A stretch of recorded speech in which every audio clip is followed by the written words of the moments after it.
पूर्णमदः पूर्णमिदं पूर्णात् पूर्णमुदच्यते पूर्णस्य पूर्णमादाय पूर्णमेवावशिष्यते। ॐ शान्ति शान्ति शान्तिः। ॐ शुक्लाम्बरधरं विष्णुं शशिवर्णं चतुर्भुजं प्रसन्नवदनं ध्यायेत् सर्वविघ्नोपशान्तये। ॐ व्यासं वसिष्ठनप्तारं शक्ते पौत्रमकल्मषं पराशरात्मजं वन्दे सुखतातं तपोनिधिं। व्यासाय विष्णुरूपाय व्यासरूपाय विष्णवे नमो वै ब्रह्मनिधये वासिष्ठाय नमो नमः। ॐ गुरुर्ब्रह्मा गुरुर्विष्णुर्गुरुर्देवो महेश्वरः गुरुसाक्षात् परं ब्रह्म तस्मै श्रीगुरवे नमः। सदाशिवसमारम्भां शङ्कराचार्यमध्यमाम् अस्मदाचार्यपर्यन्तां वन्दे गुरुपरम्पराम्। ॐ यो ब्रह्माणं विदधाति पूर्वं यो वै वेदांश्च प्रहिणोति तस्मै तदेवमात्मबुद्धिप्रकाशं मुमुक्षुर्वै शरणमहं प्रपद्ये। ॐ शान्ति शान्ति शान्तिः। ॐ वसुदेवसुतं देवं कंसचाणूरमर्दनं देवकी परमानन्दं कृष्णं वन्दे जगद्गुरुं। यं ब्रह्मा वरुणेन्द्ररुद्रमरुतः स्तुन्वन्ति दिव्यैस्तवैः वेदैः साङ्गपदक्रमोपनिषदैः गायन्ति यं सामगाः ध्यानावस्थिततद्गतेन मनसा पश्यन्ति यं योगिनः यस्यान्तं न विदुःसुरासुरगणाः। देवाय तस्मै नमः देवाय तस्मै नमः। ॐ श्रीकृष्णाय परमात्मने नमः। श्रीकृष्ण कृष्ण कृष्ण। ॐ नारायणः परो व्यक्तात् अण्डमव्यक्तसम्भवम् अण्डस्यान्तस्मिन् लोकाः सप्तद्वीपा च मेदिनी। ஓம். எல்லாருக்கும் நமஸ்காரம். நம்ம பார்த்துக்கிட்டு இருக்கிறது பகவத்கீதையில் 18வது அத்தியாயம் பார்த்துக்கிட்டு இருக்கோம். மோக்ஷ சந்நியாச யோகம். இந்த மோக்ஷ சந்நியாச யோகத்தில் பார்த்திங்கன்னா மோக்ஷம் அப்படின்றதுக்கு அர்த்தம் தெரிஞ்சாதான் சந்நியாசம் தேவையா தேவையில்லையான்றது தெரியும். இந்த அத்தியாயத்தில் பார்த்திங்கன்னா ஒரு 49வது ஸ்லோகத்துக்கு மேலே இதெல்லாம் சொல்ல போகிறேன். மோக்ஷம்னா என்ன அப்படின்றதெல்லாம். மோக்ஷம்ன்றதுக்கு அர்த்தமே பார்த்திங்கன்னா நானா நிற்றல் எதுவோ அதுக்கு பேர் தான் மோக்ஷம். என்னுடைய ஆத்மஸ்வரூபம் தான் மோக்ஷம். இப்போ நம்ம எங்கே நிற்கிறோம் அப்படின்னா ஸ்தூல தேகத்திலையும் சூக்ஷ்ம தேகத்திலையும் காரண தேகத்திலையும் 3 அவஸ்தையில் 3 தேகத்தில் நம்ம நிற்கிறோம். அப்போ 3 தேகத்தில் நிற்கிற வரைக்கும் நமக்கு பார்த்திங்கன்னா சம்சாரம் அப்படின்றது நீங்கவே நீங்காது. அப்போ பார்த்திங்கன்னா தானா நிற்றல் சொஸ்வரூப அவஸ்தானம். தானா நிற்கிறது எதுவோ அது மோக்ஷம். அப்போ அந்த தானா நிற்கிறதுக்காக நம்ம இந்த 3 தேகங்களையும் தியாகம் பண்ண வேண்டியிருக்கும். இந்த 3 தேகங்களையும் நேத்தி பண்ணுறது தான் தியாகம். வாஸ்தவ தியாகம் அப்படின்றது அதுதான். ரமண பகவான் பார்த்திங்கன்னா சந்நியாசம்னா என்ன அப்படின்னு சொல்லும் போது பகவான் சொல்லுவார், தன்னை பிடிச்சுக்கிட்டு மற்றதெல்லாத்தையும் விடுறது எதுவோ அதுதான் சந்நியாசம். ரொம்ப யோசிக்கலாம் வேணாம். தான்னு தானை மட்டும் பிடிச்சுக்கிட்டு மீதி இருக்கிறத எல்லாத்தையும் தனக்கு அந்நியமாக இருக்கிறது எல்லாத்தையும் விடுறது எதுவோ அது சந்நியாசம், அதுதான் தியாகம் அப்படின்னு முடிவு பண்ணிக்கணும். அப்போ சந்நியாசன்றது பார்த்திங்கன்னா மோக்ஷம்ன்றதுக்கு பார்த்திங்கன்னா உபாயம். என் நேத்தி வச்சனைர் நிகமா அவோச்சுகு. இந்த ஆத்மாவை அறியணும் அப்படின்னா சப்தமாக அறியறதுக்கு ஒன்றும் ப்ராப்ளம் இல்லை, புத்தியை வச்சுக்கிட்டே அறிஞ்சிடலாம். அனுபூதியாக அறியணும் அப்படின்னா பார்த்திங்கன்னா இது இல்லைன்னு நேர்த்தி பண்ணிக்கிட்டே போய் நேர்த்தி பண்ண முடியாமல் தன்னுடைய சொரூபத்தில் நிற்கிறது தான் பார்த்திங்கன்னா மோட்சம். அப்போ நேர்த்தி பண்ணுறது முடியாமல் பார்த்திங்கன்னா இந்த ஆத்ம ஞானத்தை அடையவே முடியாது அப்படின்னு சாஸ்திரங்கள் எல்லாம், வேத சாஸ்திரங்கள் எல்லாம் சொல்கிறது. அப்போ அந்த நேர்த்தி பண்ணுறதோட வேற ஒரு மெத்தடு தான் பார்த்திங்கன்னா ஸ்தூலம் சூக்ஷ்மம் அப்படின்னு நம்ம என்ன பண்ணுறோம், சந்நியாசத்தை வகைப்படுத்துகிறோம். இந்த சந்நியாசத்தை பற்றி பார்த்திங்கன்னா அர்ஜுனன் கேள்வி கேட்டிருக்கான். 17 அத்தியாயங்களில் வந்து பார்த்திங்கன்னா நிறைய இடங்களில் சந்நியாசம்ன்ற சப்தமும் அதுக்கப்புறம் வந்து பார்த்திங்கன்னா தியாகம் அப்படின்ற சப்தமும் அதிகமாக பிரயோகிக்கப்பட்டிருக்கு. எங்கே அதிகம் அப்படின்னு கேட்டிங்கன்னா 2வது 6 அத்தியாயத்தில் அதிகம் இல்லை. முதல் 6 அத்தியாயம் தான் என்ன அப்படின்னா நம்ம ஏற்கனவே பார்த்துருக்கோம். முதல் 6 அத்தியாயத்துக்கு பேர் கர்த்தவிய மோகம் அப்படின்னு பேர். நமக்கு எல்லாத்துக்கும் கர்த்தவிய மோகம் இருக்குது, என்ன பண்ணணும் என்ன பண்ணக்கூடாது அப்படின்னு. அந்த கர்த்தவிய மோக நிவர்த்திக்காக தான் வந்து பார்த்திங்கன்னா முதல் 6 அத்தியாயம் சொல்லப்பட்டிருக்கு. அந்த முதல் 6 அத்தியாயத்தில் வந்து பார்த்திங்கன்னா சந்நியாச சப்தங்கள் வந்து பார்த்திங்கன்னா ஒவ்வொன்றா நம்ம பார்த்துட்டு இருக்கோம். நேற்று வந்து பார்த்திங்கன்னா நம்ம என்ன பார்த்துருக்கோம், 5th சாப்டரில் இருக்கிற ஒரு 3 ஸ்லோகங்கள் பார்த்தோம். 5th ஸ்லோகத்தில் வந்து பார்த்திங்கன்னா அர்ஜுனன் கேள்வி கேட்கும் போதே சந்நியாசம் கருமனாம் கிருஷ்ண புனர்யோகம் ச சம்சசி யக்ஷ்ரே ஏதையோர் ஏகம் தன்மே ப்ரூஹி சுனிஷ்சிதம். முதல் கேள்வி 5வது சாப்டரில் முதல் கேள்வியே கேட்டிருந்தான். அர்ஜுனன் கேட்கும்போது கேட்குறான், சந்நியாசத்தையும் ஹே கிருஷ்ணா நீ சந்நியாசத்தையும் புகழ்ந்து சொல்கின்றாய், பிரசம்சி அப்படின்னா நல்லா, சம்சசி அப்படின்னா நல்லா பிரசம்சா பண்ணுற, நல்லா ஸ்துதி பண்ணுற சந்நியாசத்தை. கூடவே வந்து பார்த்தீங்க அப்படின்னா நீ வந்து பார்த்தீங்கன்னா யோகத்தையும் வந்து பார்த்தீங்கன்னா கர்மயோகத்தையும் ரொம்ப ஸ்துதி பண்ணுற. இதில் ஏதாவது எனக்கு வந்து என்ன ப்ரிஸ்கிரிப்ஷன் நீ பண்ணுவியோ அதை எனக்கு சொல்லு. எனக்கு வந்து பார்த்தீங்கன்னா எதை செலக்ட் பண்ணுறதுன்னு எனக்கு தெரியல. நான் வந்து பார்த்தீங்கன்னா கர்மத்தை எல்லாத்தையும் விட்டுட்டு நான் அப்படியே பிச்சை எடுத்துகிட்டு போகட்டுமா காட்டுக்கு இந்த யுத்த காலத்துலேருந்து? அதை விட்டுட்டு நான் வந்து பார்த்தீங்கன்னா கர்ம யோகம் பண்ணணுமா? எனக்கு புரியல. இப்போது நான் என்ன பண்ணணும்? இப்போ நம்ம எல்லாம் அப்படி தானே இருக்கோம், நமக்கு என்ன பண்ணணும்னு தெரில. கிரகஸ்தாசிரமத்தை வந்து அப்படியே ஓடி போயிடலாமா? அப்படியே போட்டது மாதிரி ஓடி போயிடலாமா? அப்படி ஓடி போனீங்கன்னா என்ன ஆகும்னு கேட்டால் ரிஷிகேஷில் ஏகப்பட்ட பாக்கண்டி சன்னியாசிகள் இருக்காங்க. திருவண்ணாமலையில் வந்தீங்கன்னா ஏகப்பட்ட பாக்கண்டி சன்னியாசி வீட்டையே நினச்சிக்கிட்டு இருப்பாங்க. அப்போ வந்து பார்த்தீங்கன்னா அப்படியே விட்டுட்டு போனாலும் கூட வந்து பார்த்தீங்கன்னா சன்னியாசி ஆக முடியாது. அதனால தான் வந்து பார்த்தீங்கன்னா ஆச்சாரியர் என்ன பண்ணுறார், அர்ஜுனனுக்கு வந்து பார்த்தீங்கன்னா போ பிச்சை எடுத்துகிட்டு போய் திரி, சன்னியாசம் எடுத்துக்கோ அப்படின்லாம் சொல்லலை. அப்போ என்ன அப்படின்னு புரியாத நிலையில் ஒரு கன்ஃபியூஸ்டாக இருக்கும் போது அவன் இந்த மாதிரி கேள்வி கேட்கும் போது ஆச்சாரியா சொல்கிறார், சந்நியாசம் 2வது ஸ்லோகத்தில் 5:2 சொல்லும்போது சொல்கிறார், சந்நியாச கர்மயோகஸ்ச நிஸ்ரேயசகரா உபௌ. இந்த ரெண்டுமே சந்நியாசமும் கூட வந்து பார்த்தீங்கன்னா கர்மயோகமும் இந்த ரெண்டுமே வந்து பார்த்தீங்கன்னா மோட்ச மார்க்கத்தில் வந்து பார்த்தீங்கன்னா நிஸ்ரேயசகரா உபௌனா மோட்சத்தை செய்யக்கூடியவைகள். ஆனால் என்ன ஒரு இது அப்படின்னா முதல் ஸ்டெப்பு கர்மயோகம், 2வது ஸ்டெப்பு கர்ம தியாகம். இதை நல்லா புரிஞ்சுக்கணும். கர்மயோகம் பண்ணிட்டு தான் கர்ம தியாகம் பண்ணணும். அதனால வந்து பார்த்தீங்கன்னா இந்த ரெண்டுமே வந்து பார்த்தீங்கன்னா மோட்ச மார்க்கத்தில் ஒவ்வொரு ஸ்டெப்பு. அதனால வந்து பார்த்தீங்கன்னா தயோஸ்து, ஆனால் வந்து பார்த்தீங்கன்னா உனக்கு நான் எதை ப்ரிஸ்கிரைப் பண்ணுவேன் அப்படின்னு கேட்டால், எடுத்தோன்னே வந்து பார்த்தீங்கன்னா நீ சன்னியாசம் பண்ணிட்டு பிச்சை எடுத்து தெரியலன்னு நீ போயிடாத. அப்போ என்ன பண்ணுவேன்னா தயோஸ்து கர்ம சந்நியாசாத் கர்மயோகோ விசிஷ்யதே. ரொம்ப கோல்டன் வேர்டு, இதை எப்பவுமே வச்சுங்க. கர்ம சந்நியாசத்தை காட்டிலும், கர்மத்தை எல்லாத்தையும் தூக்கி போட்டுட்டு சும்மா போய் உட்கார்ந்து இருக்கிறதை காட்டிலும் கர்மயோகம் வந்து பார்த்தீங்கன்னா ரொம்ப சிறந்தது அப்படின்னு வந்து பார்த்தீங்கன்னா ஆச்சாரியார் சொல்கிறார். இது ஒரு முக்கியமான ஸ்லோகம் 5:2. அதுக்கப்புறம் 5:3 சொல்லும்போது சொல்கிறார், ஞேயஸ்ஸ நித்திய சந்நியாசி யோனத்வேஷ்டி நகாங்ஷதி நிர்த்வந்தோகி மகாபாகோ சுகம்பந்தாத் பிரமுச்சியதே. கர்மயோகத்தோட பர்பஸ் என்ன சுவாமி? முதல்ல ஏன் கர்மயோகம் பண்ணணும் அப்படின்னு கேட்டிங்கன்னா சமத்துவம் யோக உச்சியதே. யோகத்தோட பலன் என்னது? சுகதுக்கே சமே கிருத்வா லாபாலாபௌ ஜயா ஜயோ ததோ யுத்தாய யுஜ்யஸ்வ அப்படின்னு வந்து பார்த்தீங்கன்னா 2வது சாப்டர்லேயே சொல்ல போகிறோம். என்ன அப்படின்னு கேட்டிங்கன்னா ஏற்கனவே வந்து பார்த்தீங்கன்னா சொல்லி முடிச்சாச்சு. அது எல்லாத்துலேயும் சமநிலையை அடையிறது தான் கர்மயோகத்தோட மெயின் பர்பஸ். இப்போ நான் உங்களுக்கு எல்லாத்துக்கும் சொல்லிக்கிட்டே இருக்கிறது என்னது? இதை தான் திரும்ப திரும்ப சொல்லிகிட்டு இருக்கேன். மனசை சமநிலையில் வைக்கிறதுக்கான எது வந்தாலும் பிரசாதம், எது வந்தாலும் பிரசாதம் பிரசாதம் பிரசாதம் அப்படின்னு பிரசாத புத்தியை வந்து பார்த்தீங்கன்னா மனசில் கொண்டுட்டு வந்துட்டோம் அப்படின்னா அப்போ கர்மயோகத்தோட மெயின் பர்பஸ் என்னது? சமநிலையே கிடைச்சிடும். மனசு எது வந்தாலும் பகவான் கொடுக்குறார், பகவான் கொடுக்குறார், பகவான் கொடுக்குறார் அப்படின்னு நம்ம பாவம் பண்ணுறோம். பார்த்தீங்களா?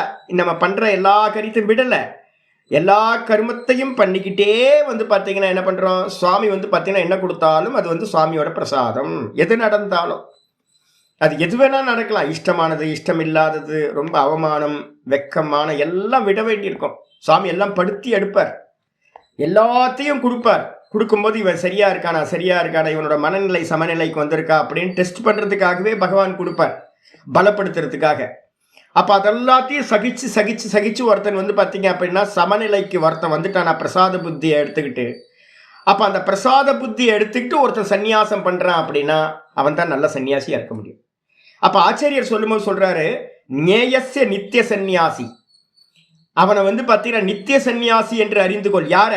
யோன துவேஷ்டி ந காங்ஷதி, எவன் எந்த ஒன்றையும் விரும்புவதில்லையோ எந்த ஒன்றையும் வெறுப்பதில்லையோ அவனை வந்து பார்த்தீங்கன்னா நித்திய சந்நியாசி என்று அறிந்து கொள். அப்ப எதையும் வெறுக்கிறது இல்லை, எதுவும் விரும்புறது இல்லை அப்படின்னா என்ன அர்த்தம்? கர்த்தவியமா எல்லாத்தையும் பண்றது. ஈஸ்வரன் எனக்கு ஒரு டியூட்டி கொடுத்திருக்கார், நான் வந்து பார்த்தீங்கன்னா அவனுக்கு அடிமை, நான் பகவானுக்கு தாசன், அவன் வந்து எனக்கு ஒரு வேலை கொடுத்துருக்கான், அந்த வேலையை பண்ண வேண்டியதுதான். அதில் வந்து பார்த்தீங்கன்னா லாபமோ நஷ்டமோ வந்து பார்த்தீங்கன்னா அடிமைக்கு வந்து பார்த்தீங்கன்னா எந்த ஒரு சாய்ஸும் இல்லவே இல்லை, நான் அடிமை நான். அப்போ பகவான் வந்து பார்த்தீங்கன்னா எனக்கு ஒரு கேரக்டர் கொடுத்துருக்கா, அதை பண்ணிட்டு இருக்கா, அவ்வளோதான். அப்படின்ற புத்தி வந்து நமக்கு வந்துடுச்சு அப்படின்னா அப்போ நமக்கு ராகம் இருக்காது, துவேஷம் இருக்காது. அதே நாரி நிர்த்வந்தோகி மகாபாகோ, நிர்த்வந்தோம் அப்படின்னா என்ன அர்த்தம்? எல்லா இதையும் வெப்பம் குளிர், வெப்பம் மானம், அவமானம், வெற்றி தோல்வி எல்லாத்திலிருந்தும் வந்து பார்த்தீங்கன்னா விடுபட்டவனா நிர்த்வந்தவனா எவனாகிறானோ சுகம் பந்தாத்து பிரமுச்சதே, அவன் வந்து பார்த்தீங்கன்னா சந்நியாசத்தை எடுத்துட்டு என்ன பண்ணுவான்? கர்மயோகத்தினால சமத்துவ புத்தி மூலமா வந்து சர்வ கர்மத்தையும் தியாகம் பண்ணிட்டு பேசாம நிஷ்டைய பிராப்தி பண்ணி ஈஸியா வந்து பார்த்தீங்கன்னா சுகம் பந்தாத்து பிரமுச்சதே, ரொம்ப நல்லா எளிமையா வந்து பார்த்தீங்க அப்படின்னா சுகம்னா ரொம்ப சுகமா ஈஸியா பந்தத்துல இருந்து பார்த்தீங்கன்னா விடுபடுகின்றான். அதை விட்டுட்டு யாராவது வந்து பார்த்தீங்கன்னா கர்மயோகத்தை ஒருத்தன் பண்ணாம ஒருத்தன் சந்நியாசம் எடுத்துக்கிட்டான் அப்படின்னா அவன் சதா காலமும் வந்து பார்த்தீங்கன்னா துக்கியா தான் இருப்பான். ஆச்சாரியர் சொல்றார் 5:6 சொல்லும் போது சொல்றார், சந்நியாசஸ்து மகாபாகோ துக்கமாப்து அயோகதா யோகயுக்தோ முனிர் பிரம்ம நச்சிரேனாதி கச்சதி. நேற்றும் பார்த்துருக்கோம் இதை. அப்போ யாரு ஒருத்தன் வந்து பார்த்தீங்கன்னா சந்நியாசம் வந்து பார்த்தீங்கன்னா யோகமில்லாத சந்நியாசம், கர்மயோகமில்லாத சந்நியாசம். யாராவது நிறைய பேருங்க இங்கே வந்து பார்த்தீங்க அப்படின்னா நாங்கள் கிராஸ் பண்ணி வரும்போது தான் பார்த்துருக்கேன், இந்த 25 வருஷத்தில் நல்ல சன்னியாசிகள் எண்ணி சொன்னிடுற அளவுக்கு தான் இருக்காங்க. அதனால் 104 பேர் தானே, 104 பேர் தானே நிவர்த்தி மார்க்கத்துக்கு அப்படி தான் இருக்காங்க. எல்லாம் காமம் காமம் காமம் காமம் தான், எங்கே போனாலும் காமம் தான். அப்போ என்ன தெரியுது அப்படின்னு கேட்டிங்கன்னா, என்கிட்ட ஒரு சன்னியாசி சொன்னார், சுவாமி நீங்கள் சொல்கிறதெல்லாம் கரெக்டு, ஆனால் நம்ம போனோன்னு யாரும் இதெல்லாம் சொல்லித்தரதே இல்லையே. நானும் வந்து பார்த்தீங்கன்னா கிராஸ் பண்ணி வந்திருக்கேன். இப்போ நான் உங்களுக்கு திரும்ப திரும்ப திரும்ப பிரசாத புத்தியாக பாருங்கள், நீங்கள் பண்ணலன்னு உங்களுக்கு சொல்லிக்கிட்டே இருக்கேன். கர்ம பலனை தியாகம் பண்ணுங்க, கர்மத்தை தியாகம் பண்ணுங்க அப்படின்னு. ஆனால் நான் கிராஸ் பண்ணி வந்த நிறைய ஆச்சாரியர்கள்ட்ட பார்த்துருக்கேன், எல்லாம் தத்துவத்தை சொல்கிறதுலையே தான் இருக்காங்களோடைய, எங்கே போனாலும் தத்துவத்தை புரிய வைக்கிறதுக்கு முயற்சி பண்ணுறாங்களோடைய வாஸ்தவத்தில் வந்து சாதனங்களை சொல்கிறதே இல்லை. அதனால் என்ன ஆகிப்போச்சு, எல்லாத்துக்கும் தலை பெருசாகி போச்சு. சன்னியாசிமார்களுக்கு எல்லாத்துக்கும் வந்து பார்த்தீங்கன்னா தலை பெருசாக இருக்கும், வித்யா தெரியும், ஆனால் வந்து பார்த்தீங்கன்னா ஒரு சின்ன கிள்ளி கூட தன்னோட வஸ்துவை இன்னொருத்தருக்கு கொடுக்க மாட்டாங்க. இன்னொருத்தன் பொருளை எடுத்து அள்ளி கொடுப்பாங்க, ஆனால் தாம் பொருளை வந்து பார்த்தீங்கன்னா எடுத்து கொடுக்க மாட்டான். ஏன் அப்படின்னு கேட்டிங்கன்னா அவனுக்கு கர்மயோகம் சித்திக்கவே இல்லை. கர்மயோகம் பண்ணாம ஒருத்தன் சந்நியாசத்தை எடுத்தான் அப்படின்னா அயோகத்தக, யோகமில்லாத சந்நியாசம் எப்படி பண்ணதும் அப்படின்னு கேட்டீங்கன்னா துக்கமாப்தும், துக்கத்தை அடைய பண்றதா ஆகிவிடும். அதே நேரத்தில் ஸ்டெப் பை ஸ்டெப்பா ஒருத்தன் போறான் அப்படின்னா என்ன ஸ்டெப்பு அப்படின்னு கேட்டீங்கன்னா யோகயுக்தோ முனிகி, யோகத்தோடு கூடி நல்லா வந்து பார்த்தீங்கன்னா அனுஷ்டானம் பண்ணி சமநிலையை அடைஞ்சு அதுக்கப்புறம் ஒருத்தன் சந்நியாசம் கர்மத்தியாகத்தை பண்றான் அப்படின்னா அது வந்து பார்த்தீங்கன்னா சூப்பராக இருக்கும். அந்த முனிவன் வந்து பார்த்தீங்கன்னா என்ன ஆகிறான், நச்சிரேனாதி கச்சதி, ரொம்ப சீக்கிரமாகவே வந்து பார்த்தீங்கன்னா அவன் மோட்சத்தை அடைகின்றான் அப்படின்னு சொல்லியாச்சு. இது வரைக்கும் நேற்று நம்ம பார்த்துருக்கோம். இதுக்கப்புறம் 6வது சாப்டரில் வந்து பார்த்தீங்க அப்படின்னா முக்கியமான நிஷ்டைக்கு போகிறவனை வந்து பார்த்தீங்கன்னா சொல்லுது 6வது அத்தியாயம். 6வது அத்தியாயத்தில் முதல் ஸ்லோகமே வந்து பார்த்தீங்கன்னா இதை பற்றி தான் இருக்குது. அப்போ சாதனம் வந்து பார்த்தீங்கன்னா ஒரு சந்நியாசம் எடுக்கிறதுக்கு முன்னாடி கொஞ்சம் மினிமம் வந்து ஒரு 5-10 இயர்ஸாவது வந்து பார்த்தீங்கன்னா என்ன பண்ணணும், ப்ரிப்பேர் பண்ணுறதுக்காக, சமநிலை அடையிறதுக்காக வந்து பார்த்தீங்கன்னா ஒருத்தனுக்கு காமம் இருக்கக்கூடாது. எனக்கு எதுவும் வேணாம் சாமி, இதான் வந்து பார்த்தீங்கன்னா சன்னியாசத்தோட பேஸ். இது வந்து பார்த்தீங்கன்னா இதான் எனக்கு இந்த உலகத்துல இருக்கிற இகலோக பிரயோஜனங்களும் பரலோக பிரயோஜனங்களும் எனக்கு ஒன்றும் வேணாம். இந்த மனநிலை ஒருத்தனுக்கு வந்துருச்சுன்னா அவனுக்கு வந்து பார்த்தீங்கன்னா சன்னியாசம் கொடுத்துடலாம். இந்த மனநிலை இல்லாதவனுக்கு வந்து பார்த்தீங்கன்னா சன்னியாசம் கொடுத்தா அவன் பதித்தனாகவே ஆகி விடுவான் அப்படின்னு வந்து பார்த்தீங்கன்னா நம்ம இப்போ நாரத பரிவராஜக உபனிஷத்துல ஸ்மிருதிகளில் எல்லா இடத்துலையும் சொல்லியிருக்கு. ஒருத்தன் காமம் போகாம ஒருத்தன் வந்து பார்த்தீங்கன்னா ஆசையோட இந்த உலகத்து ஆசையோட ஒருத்தன் சன்னியாசம் எடுக்கிறானா அவன் பொய்யான சன்னியாசி, போலி சன்னியாசி. அப்ப என்ன பண்ணணும்? முதல்ல கர்மயோகத்தை பண்ணி வேண்டுதல் வேண்டாமை எல்லாத்தையும் வந்து பார்த்தீங்கன்னா தியாகம் பண்ணணும். தியாகம் பண்ணிட்டு பேசாம ஈஸ்வரன் தான் கத்தி அப்படின்னு மனசுல வந்ததுக்கு பிறகு சன்னியாசம் எடுக்கணும். 6வது சாப்டர்ல வந்து பார்த்தீங்கன்னா ஆச்சாரியார் சொல்றார், பகவானே வந்து பார்த்தீங்கன்னா முதல் ஸ்லோகம் சொல்றார், அநாசிரித கர்ம பலம் காரியம் கர்ம கரோத்தியா ச சந்நியாசி ச யோகி சந்நியாசி ச யோகி ச ந நிரக்னிர் நச்சாக்கிரிய. ரொம்ப கோல்டன் வேர்டு. ஐயோ, கிருஷ்ணரோட வாக்கியம்லாம் வந்து பார்த்தீங்கன்னா அமிர்தம்ங்க. அநாசிரித கர்ம பலம், எந்த ஒரு கர்ம பலனையும் எதிர்பார்க்காமல், எந்த கர்ம பலனையும் எதிர்பார்க்காம எல்லாம் பகவான் வந்து பார்த்தீங்கன்னா பிளான்ல இருக்கிற மாதிரி தான் நடக்க போகுது. நான் கேட்டாலாம் கிடைக்காது. ஏற்கனவே வந்து பார்த்தீங்கன்னா பிராரப்தத்தில் எது நிச்சயமாயிருக்கோ அதுதான் கிடைக்கும். அப்போ நமக்கு வந்து பார்த்தீங்கன்னா ஏற்கனவே நம்ம பார்த்துருவோம், கர்மன்கேவாதிகாரஸ்தே மா ஃபலேஷு கதாச்சன. அப்போ கர்மத்தில் வந்து பார்த்தீங்கன்னா நமக்கு நம்ம பண்ணலாம், ஆனால் வந்து பார்த்தீங்கன்னா கர்ம பலன்கள் வந்து பார்த்தீங்கன்னா சம்பவிக்கிறது நிறைய நிமித்தங்கள் தேவைப்படுது. தேசகால நிமித்தங்களை சார்ந்து தான் ஒரு பலன் உண்டாகும். அதனால வந்து பார்த்தீங்கன்னா நல்ல சாஸ்திரம் புரிஞ்சவன் என்ன பண்ணுவான் அப்படின்னு கேட்டிங்கன்னா, நான் பண்ணுற இவ்வளோதான் எனக்கு முடியும், இவ்வளோதான் பண்ண முடியும். நம்ம நாதபிரம்ம சொல்லுவார், என்னென்னா நேற்று கூட சொன்னார், சாமி இவ்வளோ காலம்லாம் சொல்லாதீங்க, நான் வந்து பார்த்தீங்கன்னா இவ்வளோ காலத்துக்குள்ளே இதை பண்ணுவேன், இதை காலத்துக்குள்ளே இது நமக்கு வந்து பார்த்தீங்கன்னா எப்படி பலன் கிடைக்கும்னு நமக்கு தெரியவே தெரியாது. ஏன் அப்படின்னா பலன் வந்து பார்த்தீங்கன்னா மெச்சூரிட்டி ஆகி ஒரு பலன் ஆகிறதுக்கு ஒரு சமயம் தேவைப்படுது. விதையை போட்டிங்கன்னா செடி ஆகிறதுக்கு ஒரு சமயம், செடி வந்து பார்த்தீங்கன்னா மரம் ஆகிறதுக்கு ஒரு சமயம், மரம் வந்து பூக்கிறதுக்கு ஒரு சமயம், பூத்து காயாகிறதுக்கு ஒரு சமயம், காய்ச்சி பழமாகிறதுக்கு ஒரு சமயம். அப்போ நம்ம வந்து பார்த்தீங்கன்னா எதையும் நான் இப்போ பண்ண இதை செய்ய போகிறேன் அப்படின்லாம் சொல்ல முடியாது. நமக்கு ஒரே ஒரு சாய்ஸ் என்ன இருக்குது அப்படின்னா கர்மத்தை பண்ணலாம். அந்த கர்மத்தை பண்ணுறதோடு நமக்கு முடிஞ்சு போச்சு. பலனில் வந்து பார்த்தீங்கன்னா கொஞ்சம் கூட நமக்கு வந்து பார்த்தீங்கன்னா தீர்மானிக்க முடியாது. சின்ன அல்பமான விஷயத்தை நினச்சி பாருங்களேன், முடியாது நமக்கு. நேற்று வந்து பார்த்தீங்க அப்படின்னா நானும் வித்யா பிரசாத் இதில் கோயிலில் பிரசாதம் கொடுத்துட்டு நான் நாதபிரம்ம வித்யா பிரசாத் பக்கத்தில் ஒரு ஹோட்டலில் வந்து பார்த்தீங்கன்னா ஒரு காஃபி ஆர்டர் பண்ணேன். நான் என்ன பண்ணேன், காஃபி தான் சாப்பிட்டு நைட் தூக்கம் வராதே அப்படின்னு ஒரு டீ அப்படின்னு ஆர்டர் பண்ணேன். டீ ஆர்டர் பண்ணோன்னே டீ வந்து பார்த்தீங்கன்னா வந்துச்சு அப்படின்னா, சாமி டீ இல்லை அப்படின்னா. அதான் இவர் வித்யா பிரசாத் சொன்னார், சாமி ஒரு டீ குடிக்கிறதுக்கு கூட நமக்கு சுதந்திரம் இல்லை சாமி. ஆமாம், நம்ம கேட்டதெல்லாம் கிடைக்காது. ஆஃப்டர் ஆல் ஒரு டீ, இந்த ஆஃப்டர் ஆல் ஒரு டீ கூட வந்து பார்த்தீங்கன்னா நீங்கள் நினைச்சாலாம் கிடைக்காது சுவாமி. ஈஸ்வரனோட பிராரப்தத்தில் உங்களுக்கு இருக்கணும்னு இருந்தால் மட்டும்தான் கிடைக்கும். அல்பமான விஷயத்தை கூட வந்து பார்த்தீங்கன்னா உங்களால் அடையவே முடியாது. அப்போ நல்லா தெரிஞ்சுங்க, ப்ளூ பிரிண்ட்ல என்ன இருக்கோ அதுதான் நடக்க போகுது. பகவானோட பிளான்ல ஸ்கிரிப்ட் ரைட்டர் வந்து பார்த்தீங்கன்னா என்ன எழுதி வச்சிருக்காரோ அதுதான். அப்போ எது மெச்சூரிட்டி ஆயிருக்கோ அந்த பலன் தான் இப்போ நம்ம பிராரப்தத்தில் அனுபவிச்சுக்கிட்டு இருக்கோம். அதனால வந்து பார்த்தீங்கன்னா ஒரு புத்திசாலியாக இருக்கிறவன் வந்து பார்த்தீங்கன்னா இப்போ நான் சாஸ்திரம் படிச்சிருக்கேன், இப்போ நான் உங்களுக்கு சொல்லி தந்துட்டு இருக்கேன். இப்போ எனக்கு ஏதாவது இந்த கர்மத்தை பண்ணால் இந்த பலன் கிடைக்கும், இந்த கர்மத்தை பண்ணால் இந்த பலன் கிடைக்கும் அப்படின்னு நான் பிளான் பண்ணுவேனா அப்படி நான் பண்ண மாட்டேன். ஏன்னா எனக்கு தெரியும் என்னன்னு கேட்டிங்கன்னா, ஒரு கர்மத்தை பண்ண முடியும், அது பலனாக மாறுறது எப்போ அப்படின்றது ஈஸ்வரன் கையில் மட்டும்தான் இருக்கு. இதை புரிஞ்சுக்கிட்டு வந்து பார்த்தீங்கன்னா எவன் ஒருவன் அநாசிரித கர்ம பலம், எந்த ஒரு கர்ம பலன்களையும் சாராமல் காரியம் கரோதி காரியம் கர்ம கரோதி, செய்ய வேண்டிய காரியத்தை மட்டும் செய்து கொண்டிருக்கின்றானோ. அப்ப என்ன அர்த்தம்? என்னோட டியூட்டியை மட்டும் பண்றது, என்னோட டியூட்டியை மட்டும் பண்ணிக்கிட்டு வந்து பார்த்தீங்கன்னா பலனை பற்றி எனக்கு என்னோட சாய்ஸ்லேயே இல்லை, எனக்கு என்னோட இதில் இஷ்டப்படி நடக்காது. அதனால வந்து பார்த்தீங்கன்னா பலனை தூக்கி என்ன பண்ணுங்க, ஈஸ்வரன்ட்ட போட்டுருங்க. நீ எப்போ கொடுக்குறியோ கொடு. ஆனால் பலன் கிடைக்குமா? ஆமாம், கண்டிப்பாக கிடைக்கும்ல. யதா கர்ம ததா பலம் அப்படின்ட்டு இருக்கு. எந்த விதமான கர்மம் பண்றோமோ அந்த விதமான பலன் கண்டிப்பாக கிடைக்கும். ஆனால் இப்போ வேணும் அப்படின்னு நீங்கள் சொன்னீங்கன்னா கிடைக்காது. மெச்சூரிட்டி ஆகிறதுக்கு டைம் எடுக்கும். அதனால என்ன பண்ணணும் அப்படின்னு கேட்டிங்கன்னா, நல்ல புத்திசாலி கர்ம பலனை சாராமல் வந்து பார்த்தீங்கன்னா இருந்துக்கிட்டு எவன் கர்மத்தை பண்றானோ அவன் வந்து ச சந்நியாசி.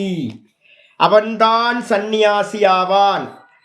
ச யோகி ச யோகி, மேலும் அவன்தான் யோகியாகவும் ஆவான்.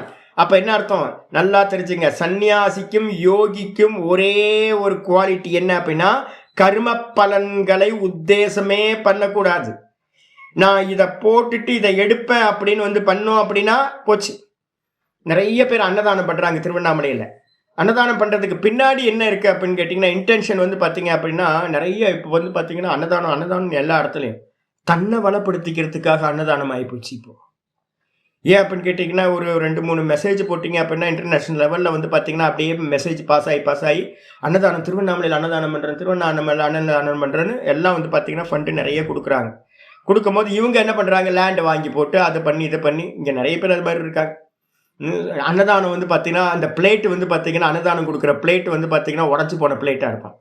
ஆனால் பார்த்தீங்கன்னா அன்னதானத்துக்கான வாங்கின பணம் பார்த்தீங்க அப்படின்னா நிறைய கோடியில் பார்த்தீங்கன்னா நிறைய இடத்த வாங்கி போட்டு எல்லா இடத்துலையும் இவங்க பேர் எழுதி வச்சுருப்பாங்க. எதுக்கு வாங்கினேன்? அன்னதானம் கொடுக்கறதுக்கு வாங்கிட்டு நீ எதுக்கு லேண்டை வாங்கி போட்டுக்கிட்டு இருக்க? தட்டை ஒழுங்கான ஃபுட்டு கொடுக்க மாட்டேன்ற, ஒழுங்காக தட்டு கொடுக்க மாட்டேன்ற. அப்போ எதுக்காக அப்படின்னு கேட்டிங்கன்னா, இது பேரை வச்சுக்கிட்டு நம்ம வேற ஒன்றை பண்ணிகிட்டு இருக்கோம். ஆல்மோஸ்ட் பார்த்தீங்க அப்படின்னா கர்மயோகம் எப்படி நடந்துக்கிட்டு இருக்கு அப்படின்னு கேட்டிங்கன்னா, பேனரில் கர்மயோகம் இருக்குது, நான் லோக சேவை பண்ணுறேன் அப்படின்னு தன்னை வளப்படுத்திக்கிறதுக்காக இருக்கு. அது யோகம் இல்லை. அப்போ சந்நியாசியோ யோகியோ என்ன பண்ணணும் அப்படின்னு கேட்டிங்கன்னா, எந்த ஒரு கர்ம பலனையும் ஆசைப்படாமல் இருக்கிறவன் மட்டும்தான் கர்மத்தை மட்டும் பண்ணணும். கர்ம பலனில் கொஞ்சம் கூட ஆசை இருக்கக்கூடாது, சார்பே இருக்கக்கூடாது. அவன்தான் சந்நியாசி, அவன்தான் யோகி. அது இல்லாமல் பார்த்தீங்கன்னா நச்ச, அது மட்டும் இல்லை, ந நிரக்னிர் நச்சாக்கிரியா, ரொம்ப முக்கியமான வார்த்தை. நிறைய சன்னியாசிகள் என்ன பண்ணுறாங்க, நான் அக்னியை தொட மாட்டேன், மண்ணாங்கட்டி புண்ணாக்கு அக்னியை தொட மாட்டேன்ட்டு வேற எல்லாம் பண்ணிட்டு இருக்கேன்ல. அக்னியை தொட மாட்டேன், நான் கர்மம் பண்ண மாட்டேன் அப்படின்னு சொல்லிட்டு ஒரு சன்னியாசி உட்கார்ந்துருக்கான் அப்படின்னா அவன் சன்னியாசி ஆக மாட்டான். நான் பார்த்தீங்கன்னா சன்னியாசம் எடுத்துட்டேன், நான் பார்த்தீங்கன்னா அக்னியை தொட மாட்டேன். நார்த் இந்தியாவிலலாம் அப்படிதான். ஏன் அக்னி தொட மாட்டேன்னா அகர்பத்தி கொளுத்தி வைக்கிறியா?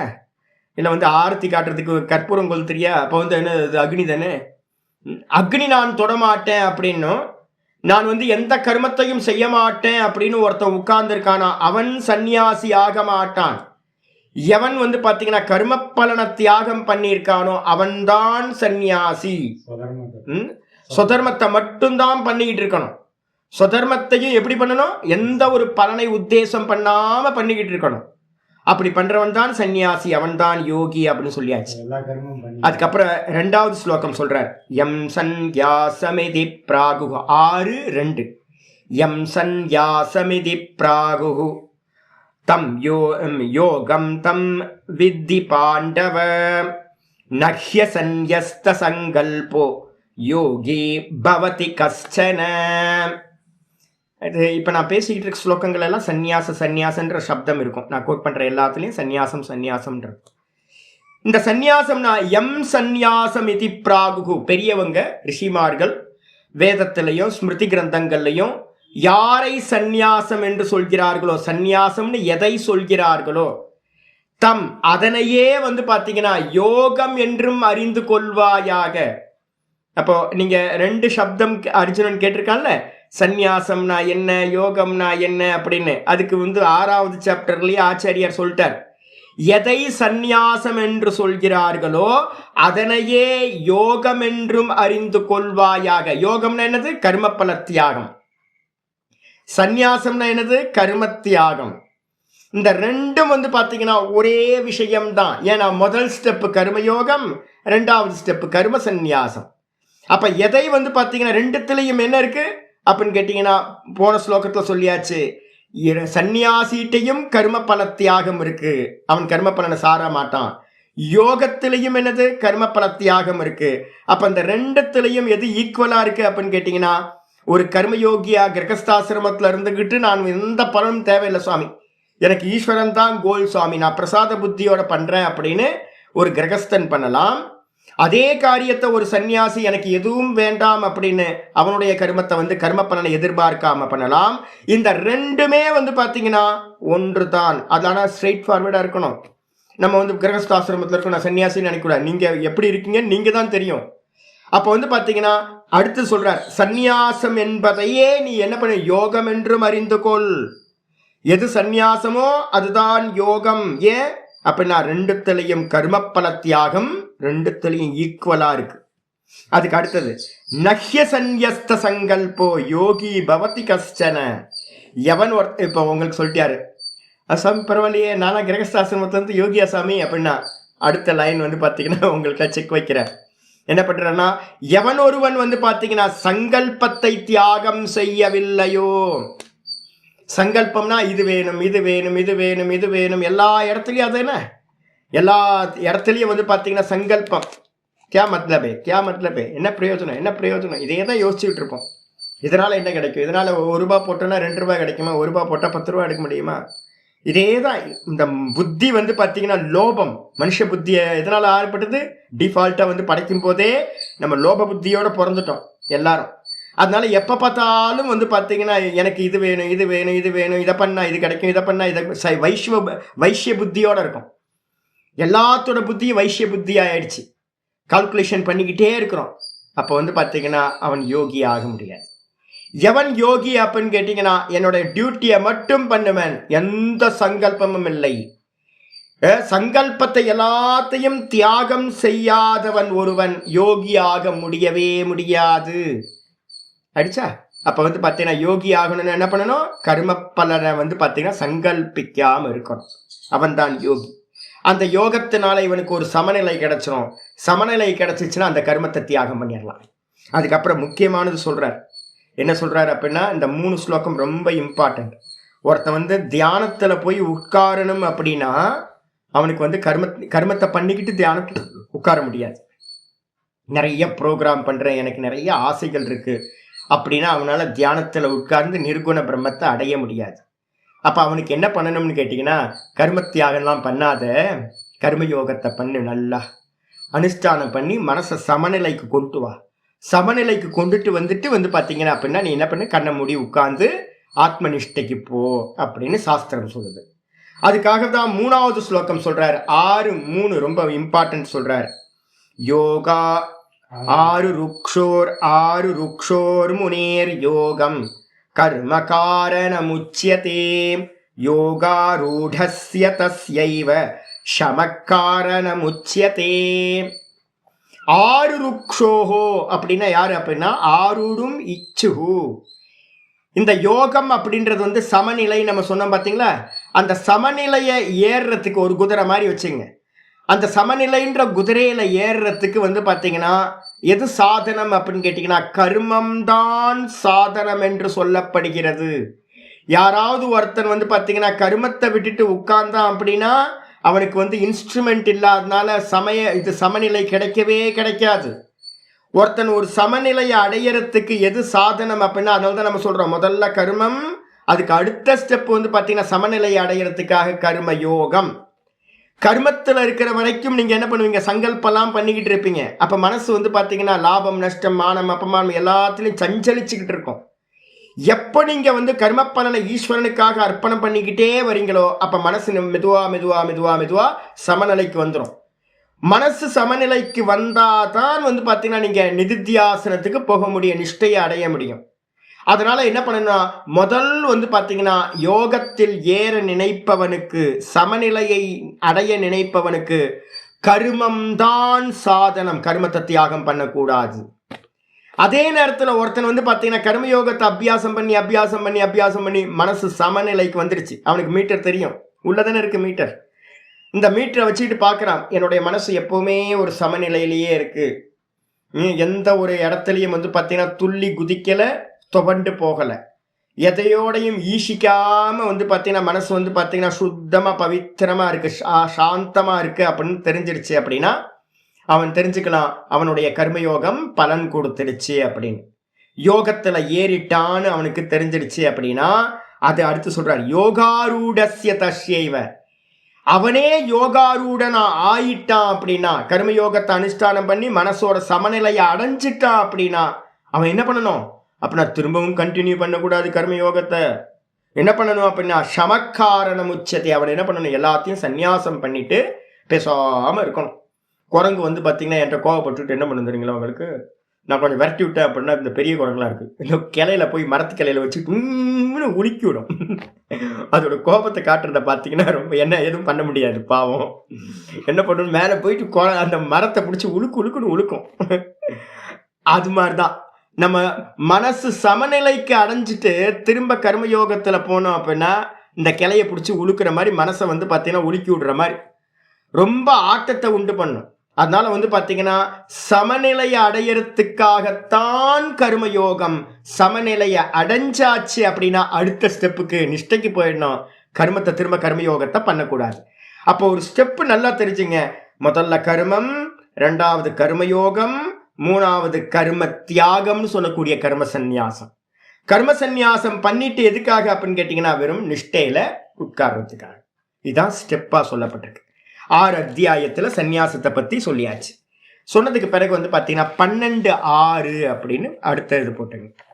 12:6 வந்து பாத்தீங்கன்னா ஆச்சாரியர் வந்து பாத்தீங்கன்னா சொல்லும் போதே சொல்றார், ஏது கர்மா ஏது சர்வாணி கர்மாணி மயி சந்யஸ்ய மத்பராஹ அனன்யேனைவ யோகேன மாம் தியாயந்த உபாசதே. ஏத்து சர்வாணி கர்மாணி மயி சந்யஸ்ய மத்பராஹ. எல்லா கர்மத்தையும் ஒரு பக்தன் என்னவா இருக்கணும் அப்படின்னா, இந்த யாத்திரையே வந்து பார்த்தீங்கன்னா என்ன பண்ணுறாங்கன்னா பக்தி இல்லாமல் யாத்திரையை ஸ்டார்ட் பண்ணுறாங்க. கர்மயோகம் எப்படி பக்தி இல்லாமல் பண்ண முடியும்? ஈஸ்வரார்ப்பணம்னு பண்ணணும் அப்படின்னா ஈஸ்வரன் மேலே பிரீத்தி இருந்தால் தானே ஈஸ்வரார்ப்பணம் பண்ண முடியும். இன்னொருத்தருக்கு ஒரு பொருளை கொடுக்கணும்னா அவங்க நமக்கு பிரியமாக இருந்தால் தானே கொடுக்க முடியும். அப்போ ஈஸ்வரன் மேலே நமக்கு பிரீத்தி அதிகமாக இருந்தால் தான் வந்து பார்த்தீங்கன்னா நான் பண்ணுற கர்மெல்லாம் ஈஸ்வரனுக்குன்னு பண்ண முடியும். பக்தி தான் முதல் பேஸ். ஒரு பக்தன் தான் கர்மயோகியாக மாற முடியும். கர்மயோகி தான் சமநிலையை அடைய முடியும். சமநிலையை அடைஞ்சவன் தான் ஆத்ம நிஷ்டையில் வந்து பார்த்தீங்கன்னா நின்று மோட்சத்தை அடைய முடியும். இதான் ஸ்டெப்ஸு. ஆச்சாரியார் சொல்லும்போது சொல்கிறார் 12:6 சொல்கிறார், எவர்கள் வந்து பார்த்தீங்கன்னா சர்வ கர்மங்களையும் மயி சந்யஸ்ய மத்பராக, எல்லா கர்மமும் ஈஸ்வரார்ப்பணம் ஈஸ்வரார்ப்பணம் ஈஸ்வரார்ப்பணம். நான் டெய்லி கோயிலுக்கு போகிறேன், காலையில சாயந்தரம். என்ன தெரியுங்களா, ஒப்பு கொடுக்குறதுன்னு சொல்லுவோம். சுவாமி சுவாமி எல்லாம் பண்ணுறதெல்லாம் உனக்கு தான் உனக்கு தான் உனக்கு தான் உனக்கு தான், நீதான் கோல் நீதான் கோல் நீதான் கோல், நீ தான் என்னுடைய ஆத்மாவாக இருக்க, நீ தான் எனக்குள்ளார ஆத்மாவாக இருக்க, இருக்கிறது நீ மட்டும்தான் இருக்க, நான் இல்லை நான் இல்லை. அப்போ நான் இல்லைன்னு எனக்கு புரியல. அப்போ நான் இல்லைன்னு புரிஞ்சாலும் அது வந்து பார்த்தீங்கன்னா ஏதோ ஒரு லேயர் வந்து பார்த்தீங்கன்னா நடுவில் மாட்டிக்கிட்டு இருக்கு. அதனால நான் என்ன பண்ணுறேன் அப்படின்னு கேட்டீங்கன்னா பண்ணுறது எல்லாத்தையும் உனக்கு உனக்கு உனக்கு உனக்கு நீ தான் நீ தான் நீ தான் நீ மட்டும்தான் இருக்க, நீ மட்டும்தான் இருக்க, உனக்கு தான் நான் பண்ணுறேன், நான் பண்ணலை நீ தான் பண்ணுற அப்படின்னு வந்து பார்த்தீங்கன்னா திரும்ப திரும்ப திரும்ப திரும்ப சுவாமிகிட்ட வந்து பார்த்தீங்கன்னா சொல்லிக்கிட்டே இருக்கணும். எல்லா கருமங்களையும் எவர்கள் வந்து பார்த்தீங்கன்னா என்னிடத்திலேயே சந்நியாசம் பண்ணிட்டு, சந்நியாசம்னு என்ன அர்த்தம், கருமத்தை பகவான் பண்றார் நாம் பண்ணல, பகவான் பண்றார் நாம் பண்ணல அப்படின்னு தன்னுடைய கர்த்திருவம் இருக்கு பார்த்தீங்களா, அந்த கர்த்திருவத்தை வந்து பார்த்தீங்கன்னா வித்ரா பண்ணிக்கிறது. யார் பண்றா, சுவாமி உள்ள இருந்து பண்றார். சுவாமி தான் உள்ள இருந்து பண்றார், நாம் பண்ணல நாம் பண்ணல நாம் பண்ணல, நான் யாரு, வெறு ஸ்லேவ், வெறு இன்ஸ்ட்ருமெண்ட் அப்படின்ற பாவத்துல வந்து என்னையே லட்சியமா நினைச்சுக்கிட்டு மத்பராகா பகவானை மட்டும்தான் அடையணும் அப்படின்னு யார் வந்து பார்த்தீங்கன்னா அனன்யே நைவ யோகேன, ஆச்சாரியர் சொல்றார், பகவானையே லட்சியமா வச்சுக்கிட்டு என்ன பண்றாங்க சன்னியாசிகள், என்ன பண்றாங்க நல்லா வந்து பார்த்தீங்கன்னா பகவானும் நானும் வேற வேற இல்லை அப்படின்னு ஒரு ஞானத்தை வச்சுக்கிட்டு இருக்கிறது அவர் மட்டும்தான் இருக்காரு. ஜீவன் ஒருத்தர் இல்லை, ஜீவோ பிரம்மைவ நாபரஹா, ஜீவன் பிரம்மம் தான், அந்த பிரம்மத்துக்கு அந்நியமா ஈஸ்வரனுக்கு அந்நியமா ஜீவன் ஒருத்தன் இல்லவே இல்லை, இருக்கிறது அவர் மட்டும்தான் அப்படின்னு தியாயந்த உபாசதே, அவர்கள் தியானத்து மூலமா உபாசிக்கின்றார்கள், தியானம் செய்கிறார்கள், உபாசிக்கிறார்கள் அப்படின்னு வந்து பார்த்தீங்கன்னா சொல்லியாச்சு. அப்போ வந்து பார்த்தீங்கன்னா ஸ்டெப்ஸ் வந்து எப்பவுமே கிளாரிட்டி வந்துருங்க. கர்மயோகம் செய்யாம சமநிலை கிடைக்காது. சமநிலை கிடைக்காம நீங்க வந்து பார்த்தீங்கன்னா சந்நியாசம் எடுத்தீங்கன்னா அது துக்கத்தை கொடுக்கும். சந்நியாசத்தோட லட்சியம் எதுக்கு அப்படின்னு கேட்டீங்கன்னா சந்நியாசத்தோட லட்சியம் நிஷ்டையை அடைகிறதுக்காக அப்படின்னு புரிஞ்சுக்கணும். இது வரைக்கும் சந்நியாச சப்தங்கள் வந்தாச்சு. இதுக்கப்புறம் வந்து பார்த்தீங்கன்னா இந்த 18th சாப்டர்ல நிறைய சந்நியாச சப்தம் வருது. நான் இது வரைக்கும் சொன்னதெல்லாம் 17 அத்தியாயத்துக்கு முன்னாடியில் இருக்கிற சந்நியாச சப்தங்களை பார்த்தாச்சு. என்னெல்லாம் பார்த்துருக்கோம், 3வது சாப்டர்ல 4, 30, 5வது சாப்டர்ல 1, 2, 3, அதுக்கப்புறம் 6, 7, 5 ஸ்லோகம். 5வது அத்தியாயத்தில் 5 ஸ்லோகம். அதுக்கப்புறம் 6வது அத்தியாயத்தில் 1, 2, 3. அதுக்கப்புறம் வந்து 12வது அத்தியாயத்தில் 1, 6வது ஸ்லோகம். அப்போ வந்து பார்த்தீங்கன்னா இத்தனை ஸ்லோகங்களில் சந்நியாச சப்தம் வந்துடுச்சு. இதுக்கப்புறம் தியாகம்னா எங்கே வருது அப்படின்னு கேட்டிங்கன்னா, தியாகத்துக்கு வந்து பார்த்தீங்கன்னா 2வது சாப்டர்லேருந்து ஆரம்பிச்சிருங்க. தியாக சப்தத்துக்கு வந்து பார்த்தீங்கன்னா எங்கெங்கெல்லாம் தியாக சப்தம் வந்திருக்கு. 2வது சாப்டரில் வந்து பார்த்தீங்கன்னா 48, 51 2 ஸ்லோகங்கள் வந்து பார்த்தீங்கன்னா முக்கியமானது. மொத்தம் 35 சப்தங்கள் வந்து தியாக சப்தங்கள் இருக்கு. என்னோட சும்மா ஒரு குத்து மதிப்பாக நான் பார்த்ததில் தியாகம் எத்தனை சப்தங்களில் வருது அப்படின்னு பார்த்தா, தியாக சப்தம் எத்தனை சப்தம் 35 இடத்துல வருது. அதனால தான் பரமஹம்சர் வந்து பார்த்தீங்கன்னா சொல்லும்போது சொல்கிறார் என்னன்னு கேட்டிங்கன்னா, கீதாவை திருப்பி போட்டிங்கன்னா கீதாவோட சாரம். ஆனால் அது வந்து பார்த்தீங்கன்னா இது இல்லை. அதான் 1, 2 நான் குத்து மதிப்பாக தான் சொல்லியிருக்கேன். 9வது அத்தியாயத்திலையும் இருக்குது. 9வது அத்தியாயத்தில் 28வது ஸ்லோகமும் இருக்குது. 9, 28 வேணால் சன்னியாசம்னு போட்டுங்க. சன்னியாசத்தில் எக்ஸ்ட்ரா ஒன்று போட்டுங்க. அப்புறம் 18வது சாப்டரில் வந்து நிறைய இடத்துல இருக்குது. அப்புறம் 4:21 வந்து பார்த்தீங்கன்னா வாஸ்தவத்தில் பாரமார்த்திக சன்னியாசத்தை பற்றி 4:21 சொல்லியிருக்கேன். நான் வரேன், ஒவ்வொன்றா வரேன் நான். இப்போ வந்து பார்த்தீங்கன்னா தியாக சப்தம் எடுத்துட்டிங்கன்னா குத்து மதிப்பாக ஒரு 35 இடத்துல தியாக சப்தம் இருக்குது. நம்ம கொஞ்சம் பார்ப்போம். 2வது சாப்டரில் 48வது ஸ்லோகம் வந்து பார்த்தீங்கன்னா இருக்குது. யோகஸ்த குரு கர்மாணி சங்கம் தியக்த்வா தனஞ்சய சித்ய சித்யோ சமோ பூத்வா சமத்வம் யோக உச்சியதே. தியக்துவான்ற சப்தம் வந்துன்னா தியாகம் செய்து விட்டுன்னு அர்த்தம். தியாகம் செய்தல் அப்படின்ற சப்தம் எங்கெல்லாம் வருது? முதல்ல 48 எடுத்துங்க. யோகஸ்த குரு கர்மாணி, யோகத்தில் நின்றவனாக கர்மாணி, கர்மங்களை வந்து பார்த்தீங்கன்னா சங்கம் தியக்துவா கரோத்தியக, எவன் வந்து பார்த்தீங்கன்னா சங்கத்தை விட்டுட்டு பண்றானோ. சங்கம்னு என்ன அர்த்தம்? பற்றுதலை விட்டுறது.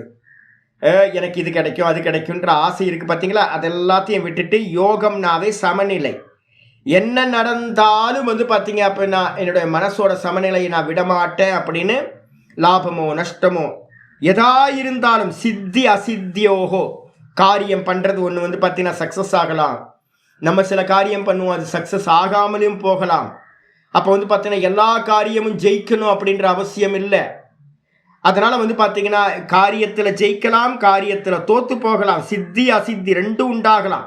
இதில் எல்லாத்துலேயும் சமோபூத்துவா சமநிலையில் இருந்துக்கிட்டு சங்கத்தை தியாகம் பண்ணிட்டு, பற்றுதலை வந்து பார்த்தீங்கன்னா தியாகம் பண்ணிட்டு எவன் பண்ணுறானோ அவனுக்கு என்ன கிடைக்கும் அப்படின்னா பூத்வா சமத்துவம் யோக உச்சியதே. யோகம்னா என்ன அப்படின்னா சமத்துவத்துக்கு பேர் தான் யோகம் என்று சொல்லப்படுகிறது. எப்படி கிடைக்கும் அப்படின்னா சங்கத்தை விட்டாதான் தியாகம் பண்ணாதான் கிடைக்கும். அப்போ வந்து பார்த்தீங்கன்னா டியூட்டி மட்டும் கர்த்தவிய புத்தியோட பின்னாடி சொல்ல போற 18th சாப்டர்ல சொல்ல போற சாத்விக கர்த்தா யாரு அப்படின்னு கேள்வி வருது. கர்மத்தையும் கர்த்தாவையும் ஞானத்தையும் எல்லாத்தையும் 3 வெரைட்டியா பிரிக்க போறாரு பின்னாடி ஆச்சாரியார்.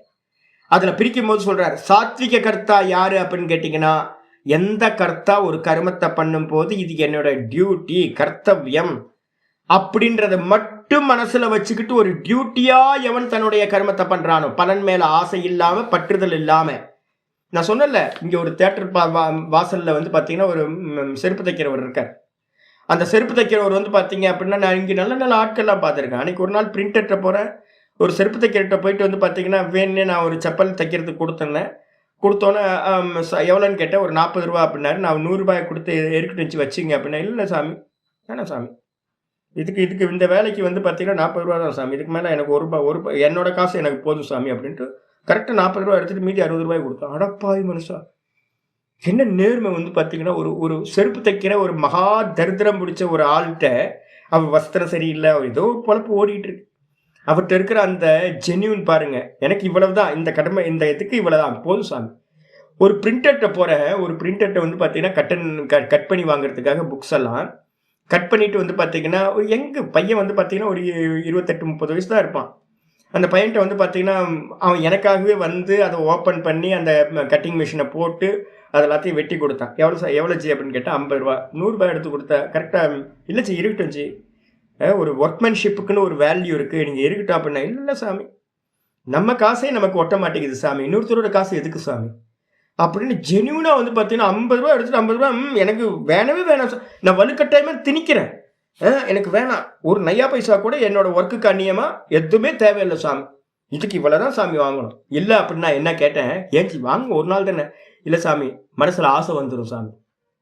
அந்த ஆள் சொன்ன வயசு வந்து 28 வயசு 30 வயசுக்குள்ளார இருக்க ஒரு ஆள் பக்குவம் பாருங்க. நீங்கள் ஒரு நாள் கொடுத்து பழகுனீங்கன்னா எனக்கு என்னாகும், அடுத்த நாள் வந்து பார்த்தீங்கன்னா ஆசை வரும் சுவாமி, எக்ஸஸான ஆசைப்படுவேன், அதனால எனக்கு என்ன உண்டோ அது போதும் சுவாமி அப்படின்னு. இதாங்க இதான். அப்போ நம்மளுடைய தேவைகளில் எப்படி இருக்கணும் அப்படின்னா, டியூட்டி மட்டும் பண்ணணும், அதில் என்ன வருதோ அது மட்டும் போதும், அதுக்கு மேலே கொஞ்சம் கூட எதுலேயுமே ஆசை இல்லாமல் இருக்கிறது. அப்படி இருந்துகிட்டு இருந்தோம்னா மனசு எப்படி இருக்கும், துள்ளி குதிக்காது, தோண்டு போகாது.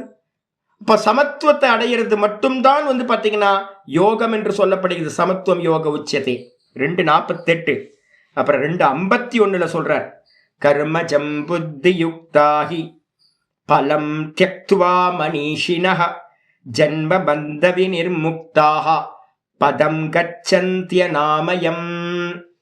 ஜி இப்போ சொல்றது எல்லாமே வந்து யூடியூப்லலாம் இருக்காது. ஏன்னு கேட்டிங்கன்னா ஜோசியர்கள் எல்லாம் உள்ள குவிஞ்சு கிடக்கிறாங்க. எங்கே போனீங்கன்னாலும் ஜோசியர்கள், இந்த கோயிலுக்கு போனால் இது கிடைக்கும், அந்த கோயிலுக்கு போனால் அது கிடைக்கும். ஒரே தொடர்ந்து பார்த்தா ஈஸ்வரனை வந்து அசிங்கப்படுத்தி வச்சிருக்கோமோன்னு தோணுது எனக்கு. ஈஸ்வரனை வந்து பார்த்தீங்கன்னா அன்புக்காக வந்து பார்த்தீங்கன்னா ஈஸ்வரனை வழிபடாமல் ஒரே சுற்றி நின்றுட்டு எனக்கு இதை கொடு இதை கொடு இதை கொடுக்கணும்னா ஒரு ஆளை வந்து பார்த்தீங்கன்னா ரொம்ப அரிச்சு எடுத்தோன்னா கஷ்டமாக இருக்கும்ல. அந்த ஆளுக்கு எப்படி இருக்கும், கோயிலே கடை மாதிரி தான் இருக்குது. சுற்றி கோயிலை சுற்றி கடை, கோயிலுக்குள்ளாரையும் கடை, கோயிலே கடையாகி போச்சு. கோயில் வந்து பார்த்தீங்கன்னா நிம்மதிக்காக வந்து நிம்மதியாக உட்கார்ந்துருக்கலாம் அப்படின்றது போச்சு. நம்ம வந்து பார்த்தீங்கன்னா ஒரு பகவானை வந்து பார்த்தீங்கன்னா ஒரு ஆள் சுற்றி நின்றுக்கிட்டு 1000 பேர் வந்து பார்த்தீங்கன்னா எனக்கு இதை கொடு இதை கொடு இது கொடுன்னா பகவான் எப்படி இருப்பார் யோசிச்சு பாருங்க. நொந்து போயிருப்பார்ல, சே போங்கடா என்னடா இது இப்படி இருக்கீங்க. எவனுமே நமக்காக வந்து பார்த்தீங்கன்னா பக்திக்கு பண்ணுறதுக்காக கோயிலுக்கு வரமாட்டேன்றான்னு நினைப்பார் அவர். அப்போ வந்து பார்த்தீங்கன்னா வெளியில் யூடியூப்பை திறந்தாவே பிரயோஜனம் பிரயோஜனம் பிரயோஜனம். யாருக்கும் மோட்சம்ன்றது என்னன்னு தெரியல. ஆச்சாரியா சொல்றார், கர்மஜம் புத்தி யுக்தாகி பலம் தியக்த்வா மனிஷினஹ. பலம் தியக்த்வா மனிஷினஹ, புத்திசாலிகள் இருக்காங்கல்ல, அந்த புத்திசாலிகள் என்ன பண்றாங்க அப்படின்னா பலனை விட்டுட்டு, கர்மஜம் கர்மத்திலிருந்து உண்டாகக்கூடிய பலன், எந்த ஒரு கர்மமா இருந்தாலும் பலன் உண்டாகும், அதை பத்தி யோசனையே பண்ணாம புத்தி யுக்தாக கர்மயோகத்தோடு சேர்ந்தவர்களா, பலம் தியக்துவா தியாகம்னு அர்த்தம், பலன் மேல இருக்க புத்தியை விட்டுட்டு யார் வந்து பார்த்தீங்கன்னா கர்மத்தை பண்றாங்களோ அவங்க என்ன ஆகுறாங்க, ஜென்ம பந்த விநிர்முக்தாக. இந்த ஜென்மம் தானே பந்தம், திரும்ப திரும்ப திரும்ப பிறக்கிறோம். இறந்து போனால் ஒன்றும் வருத்தப்பட வேணாம், அடுத்து பிறந்துடும், அடுத்த சரீரம் ரெடியாக இருக்கும். இப்போ நம்ம கிளாஸ்க்கு வந்துட்டு இருந்தார் பார்த்தீங்களா லலிதா ஸ்ரீராம் வந்து 16 சாப்டர் வரைக்கும் பாடம் கேட்டிருக்கார். 16 சாப்டர் பாடம் கேட்டு இன்னும் 2 சாப்டருக்குள்ளார வந்து பார்த்தீங்கன்னா பிராரப்தம் முடிச்சு போச்சு போயிட்டார். இதான் வருத்தப்பட வேண்டியிருக்கான ஒரு வருத்தமும் தேவையில்லை. ஏன் அப்படின்னு கேட்டிங்கன்னா 6வது சாப்டரில் சொல்கிறார், ஹிரியத்தே யவசோபி ஷகன்றார். 16வது சாப்டர் விட்டோன்னே இப்போ ஸ்ரீராம் என்ன பண்ணியிருப்பார், ஒன்று பரலோகத்துக்கு போய் புண்ணியங்கள்லாம் அனுபவிச்சுட்டு திரும்ப மனுஷலோகத்துக்கு வருவார். ஷீனே புண்ணிய மர்த்தியலோகம் விசந்தி. அப்போ நல்ல ஆத்மா, நல்ல சிவ பூஜை பண்ணிக்கிட்டு நல்ல சத்சங்கத்தில் இருந்துட்டு நல்ல யாருக்கும் கெட்டது பண்ணாமல் இருந்தார். அப்போ என்ன பண்ணுவார், மேலே பரலோகத்துக்கு போய் பண்ண புண்ணியத்தை எல்லாத்தையும் அனுபவிச்சு திரும்ப இந்த லோகத்துக்கு வரும்போது எப்படி வருவாங்க, எங்கேயாவது பிறப்பாங்க. பிறந்தோன்னு வந்து பார்த்தீங்கன்னா இந்த 16 அத்தியாயம் கேட்ட சம்ஸ்காரம் இருக்குல்ல, இது என்ன பண்ணும் அப்படின்னு கேட்டிங்கன்னா அப்படியே போயிட்டே இருக்கும்போது எங்கேயோ கீதான்னு சொல்லுவாங்க, கீதாவா அப்படின்னு பழைய சம்ஸ்காரம் என்ன ஆகிடும், இந்த ஜென்மத்தோட சம்ஸ்காரம் அடுத்த பர்த்தில் டம்முன்னு வெளில வந்துடும். வந்து பார்த்தீங்கன்னா அடுத்து எங்கேயாவது பகவத்கீதையா, இது எனக்கு கேட்டிருக்கேனே, எங்கேயோ நான் கேட்ட மாதிரி இருக்கேன் பகவத்கீதை 16 சாப்டர் அப்படியே. அதுக்கப்புறம் வந்து பார்த்தீங்கன்னா பூர்ணமாக பண்ணுவாங்க. அப்போ யாராவது வருத்தப்படலாமா அப்படின்னு கேட்டிங்கன்னா, ஒருத்தர் போயிட்டாருன்னு வருத்தப்படலாமான்னு கேட்டிங்கன்னா வருத்தப்படுறதுக்கு என்ன இருக்குது, வாசாம்சி ஜீர்ணானி யதாவிகாய சொல்கிறோம்ல. அப்போ வந்து பார்த்தீங்கன்னா அனுபூத்தி ஆகிற வரைக்கும் நமக்கு ஜென்மம் கிடச்சிக்கிட்டே தான் இருக்கும். அப்போ வந்து பார்த்தீங்கன்னா யார் ஒருத்தர் வந்து பார்த்தீங்கன்னா கர்ம பலனை உத்தேசம் பண்ணாமல் பண்ணுறாங்களோ அவங்க வந்து பார்த்தீங்கன்னா சித்த சுத்தி அடைகிறாங்க, ஞான நிஷ்டையும் அடைகிறாங்க, மோட்சத்தை அடைகிறார்கள். ஜென்ம பந்த விநிர்முக்தாக, இந்த ஜென்மமே பந்தம், பிறக்கணும், அனுபூதி இல்லாத வரைக்கும் வந்து பார்த்தீங்கன்னா பிறந்துக்கிட்டே இருக்கணும், இதான் பந்தம். இந்த பந்தத்திலிருந்து விடுபட்டவர்களாக பதம் கச்சந்தி, அனாமயம் பதம் கச்சந்தி, எந்த ஒரு உபதிரவமும் இல்லாத அந்த பரமபதத்தை, அந்த மோட்ச பதத்தை அடைகிறார்கள். அப்போ வந்து மோட்ச பதத்தை அடையணும்னா யாருக்கெல்லாம் மோட்ச பதம் அடையணும்னு இருக்கோ அவங்கெல்லாம் என்ன பண்ணணும்? சங்கல்பத்தை தியாகம் பண்ணணும். பலன் மேல இருக்கிற புத்தியை வந்து பாத்தீங்கன்னா தியாகம் பண்ணினாதான் முடியும் அப்படின்னு 51வது ஸ்லோகம் 2:51 சொல்லுது. நான் அங்கங்க ஜம்ப் பண்ணியே போறேன். 4:20 எடுத்துங்க. 4:20 வந்து பாத்தீங்க அப்படின்னா அழகான ஸ்லோகம் வந்து பாத்தீங்கன்னா சொல்லப்பட்டிருக்கு. தியக்துவா கர்மபலா சங்கம் நித்ய திருப்தோ நிராஸ்ரயः கர்மன் யபிப்ரவருத்தோபி நைவ கிஞ்சித் கரோதி சஹ. அற்புதம். நீங்க எல்லாம் இதை பண்ண முடியும். யாருக்கோ சொல்லலை. நான் வந்து பார்த்தீங்கன்னா நானும் வந்து புலப்பத்து போய் வந்து பார்த்தீங்கன்னா இது எல்லாத்தையும் பேசிகிட்டு இருக்கல. இதில் இருக்கிறதுல வந்து 81 பேர் இப்போ பாடம் கேட்குறீங்க. 85 பேர் பாடம் கேட்குறோம் அப்படின்னா 80 பேர் வந்து பார்த்தீங்க அப்படின்னா கிரகஸ்தாசிரமத்தில் இருக்கீங்க, வானப்பிரஸ்தராக இருக்கீங்க. அப்போ நீங்கள் கர்மத்தில் இருக்கீங்க. அப்போ வந்து பார்த்தீங்கன்னா சன்னியாசிகள் 4-5 பேர் தான் இருக்கும். அப்போ எல்லா உபதேசமும் இப்போ உங்களுக்கு தான் சொல்லிக்கிட்டு இருக்கேன். அப்போ கர்மத்தை பண்ணும்போது வந்து பார்த்தீங்கன்னா என்ன பண்ணணும்? வேற எதுவுமே பண்ணக்கூடாது. இவர் வந்து ராமகிருஷ்ண பரமஹம்சர் சொல்லுவார், பலாப்பழத்தை வெட்டும் போது என்ன பண்ணணும்? பிசு பிசுன்னு ஒட்டும். அப்போ என்ன பண்ணணும்? ஒரு ஆயிலை தடவிக்கிட்டீங்க அப்படின்னா, எண்ணெயை தடவிக்கிட்டு நல்லெண்ணெயை தடவிக்கிட்டு பலாப்பழத்தை வெட்டினீங்கன்னா ஒட்டாது. அதே மாதிரி வந்து பார்த்தீங்கன்னா அசக்த புத்தி அப்படின்னு வச்சுக்கணும். பிரசாத புத்தின்னு மனசுல வச்சுக்கிட்டு என்ன பண்ணணும்? தியக்துவா கர்ம பலா சங்கம். கர்ம பலன்ல இருக்கக்கூடிய சங்கத்தை, பற்றுதலை, கர்ம பலன்ல இருக்கிற சங்கம். கர்மத்தை விடணும்ன்ற ஆசைப்படக்கூடாது. என்ன பண்ணணும்? கர்ம பலன்ல வந்து பார்த்தீங்கன்னா எது வருதோ அது பிரசாதம், எது வருதோ அது பிரசாதம், எது வருதோ அது பிரசாதம். நல்லதோ கெட்டதோ மானமோ அப்பமானமோ எனக்கு அதை பற்றியெல்லாம் கவலை இல்லை. என்னோட டியூட்டி என்னவோ அந்த டியூட்டியை மட்டும் பண்ணிக்கிட்டே இருப்பேன் அப்படின்னு கர்ம பலன்ல இருக்கிற சங்கத்தை விட்டுட்டு தியாகம் பண்ணிட்டு நித்திய திருப்தம். இதை தியாகம் பண்ணாவே என்ன ஆகும் தெரியுங்களா உங்களுக்கு? நீங்கள் கொஞ்ச நாள் ப்ராக்டிஸ் பண்ணீங்கன்னா சொல்பம் அப்பியசிய திராயத்தே மகத்தோ பயாத்துன்றார். கொஞ்சோண்டு அனுஷ்டானம் பண்ணீங்கன்னாவே மிகப்பெரிய சம்சார பயத்திலேருந்து உங்களை காப்பாற்றிடும். என்ன சுவாமி அப்படின்னு கேட்டிங்கன்னா, நீங்கள் பண்ண பண்ண பண்ண மனசுக்குள்ளார என்ன உண்டாகும்னா திருப்தி உண்டாகும். கர்ம பலனில் ஆசைப்பட்டு ஏதாவது நம்ம பண்ணுறோன்னா திருப்தி எப்போவுமே உண்டாகாது இந்த உலகத்தில். எவ்வளோ பெரிய அம்பானியாக இருக்கட்டும், அதானியாக இருக்கட்டும், எவ்வளோ பெரிய வந்து பார்த்தீங்கன்னா இருக்கட்டும், எலன் மஸ்கா கூட எடுத்துக்கிட்டோம், உலகத்திலே பெரிய பணக்காரனாக இருக்கட்டும், ஆனால் வந்து பார்த்தீங்கன்னா திருப்தி ஒருத்தனுக்கு கிடைக்கவே கிடைக்காது. ஏன் அப்படின்னா பலன் மேலே ஆசை வச்சானா. யார் பலனை தியாகம் பண்ணிட்டு அதில் பற்றுதல் இல்லாமல் பண்ணுறானோ எது வந்தாலும் ஓகே அப்படின்னு அவனுக்கு வந்து பார்த்தீங்கன்னா நித்திய திருப்தோ நிராசிரய. அவன் என்ன ஆகிறான்? நித்திய திருப்தன் ஆயிடுறான். மனசு எப்போவுமே திருப்தி வந்துடும் உங்களுக்கு. கூடவே என்ன கிடைக்கும்? நிராசிரயம். எதையும் சார்ந்து இருக்க வேணாம். ஏன்? பகவான் இருக்கார். நான் யாரை போய் சார்ந்து இருக்கிறது? வெளியில் இருக்கிற ஜடமா இருக்கிற கர்மத்தையா சார்ந்து நான் இருக்கணும்? கர்மம் தேவையில்லை, கர்ம பலனும் எனக்கு தேவையில்லை. ஏன் அப்படின்னா எனக்கு பக்கத்தில் பகவான் இருக்கார், நான் பகவானுக்காக எல்லாம் பண்றேன் அப்படின்னு பகவானையே சார்ந்து இருக்கிறவன், கர்ம பலனை சாராமல் இருக்கிறவன், அவன் என்ன ஆகிறான் தெரியுங்களா? கர்மணி அபிப்பிரவருத்தோபி. கர்மத்தில் நல்லா ஈடுபட்டு இருந்தாலும் கூட நைவ கிஞ்சித் கரோதி சக, அவன் எந்த ஒரு காரியத்தையும் செய்யவே இல்லை. வெளியில பார்க்கிறவங்களுக்கு எப்படி தெரியும்? கர்மா பண்ற மாதிரி தெரியும். ஆனா வந்து பாத்தீங்கன்னா அவன் எந்த ஒரு கர்மத்தையும் செய்யவில்லை, உள்ளுக்குள்ளார நித்திய திருப்தியோட இருக்கான் அப்படின்னு வந்து பாத்தீங்கன்னா 20வது ஸ்லோகம் 4:20. அதுக்கப்புறம் வந்து பாத்தீங்கன்னா 4:21 வந்து பாத்தீங்கன்னா ரொம்ப இம்பார்ட்டன்டான ஸ்லோகம். சொல்ற, நிராஷீர் யத சித்தாத்மா தியக்த சர்வ பரிக்ரஹ ஷாரீரம் கேவலம் கர்ம குர்வனாப்னோதி கில்பிஷம். இந்த ஸ்லோகம் வந்து பார்த்தீங்கன்னா இந்த நிஷ்டை அடையிறதுக்கான வித்வத் சந்நியாசத்தை பற்றி சொல்லுது. இப்போ நான் வந்து பார்த்தீங்கன்னா எங்கேயாவது போய் இப்போ பாடம் முடிஞ்சு போச்சு அப்படின்னு வச்சுங்களேன். பாடம் முடிஞ்சோன்னே என்ன பண்ணுவேன்? இப்போ நான் கோயிலுக்கு போகிறேன். கோயிலெல்லாம் வந்து பார்த்தீங்கன்னா சில கர்மங்கள்லாம் பண்ணுறோம்.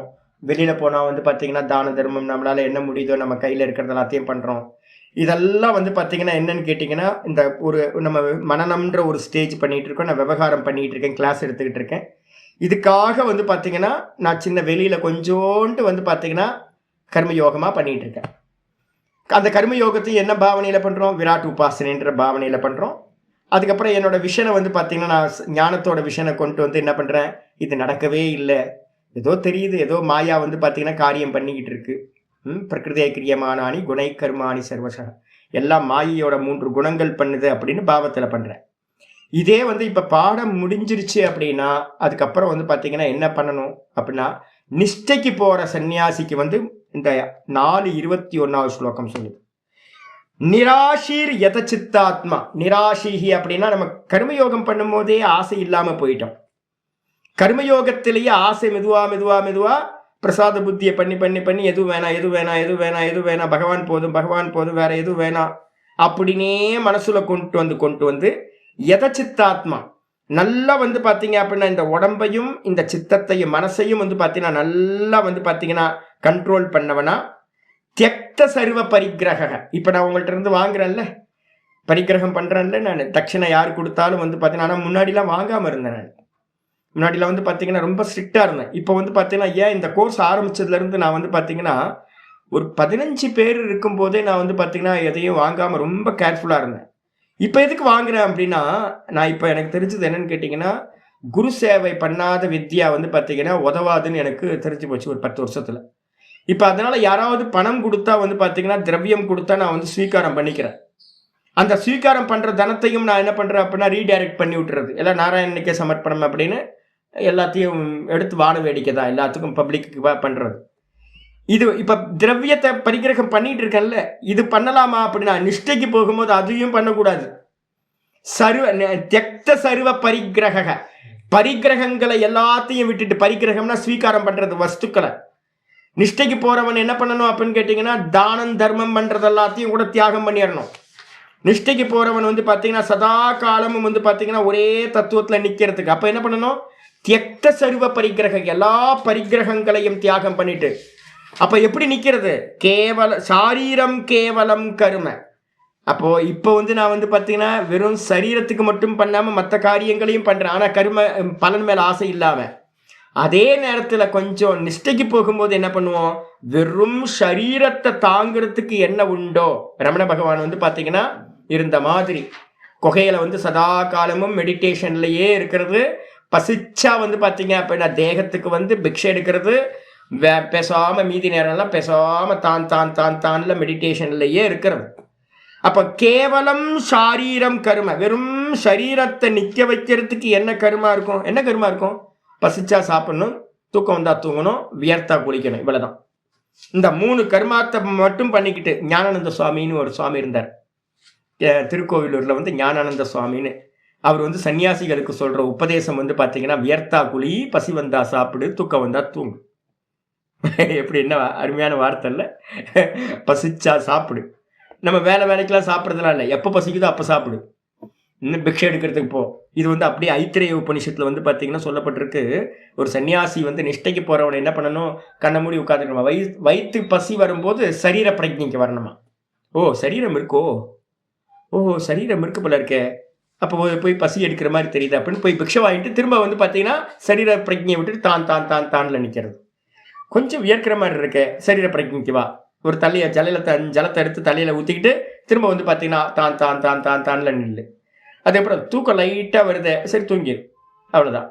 அப்போ வந்து பார்த்தீங்கன்னா இந்த சரீரத்தை நிற்க வைக்கிறதுக்கான கருமத்தை மட்டும் பண்ணிக்கிட்டு அதையும் வந்து பார்த்தீங்கன்னா குர்வன் ஆப்னோத்தி நகில் விஷம், இதை பண்ணுறவன் வந்து பார்த்தீங்கன்னா எந்த ஒரு பாப்பத்தையும் அடைவதில்லை, அவன் வந்து பார்த்தீங்கன்னா முக்தன் ஆயிடுறான். அப்போ வந்து பார்த்தீங்கன்னா முதல்ல கர்மயோகம் நல்லா வந்து பார்த்தீங்கன்னா பலனை விட்டுட்டு ஆசையை விட்டுட்டு பண்ணுறது, அதுக்கப்புறம் கர்மத்தியாகம் எப்போ பண்ண சொல்லுது, கர்மத்தியாகம் நிஷ்டைக்கு போகும்போது தான் கர்மத்தியாகம் பண்ணணும். இது வந்து பார்த்தீங்கன்னா நல்ல பேட்டர்ன் நல்லா வச்சுக்கோங்க.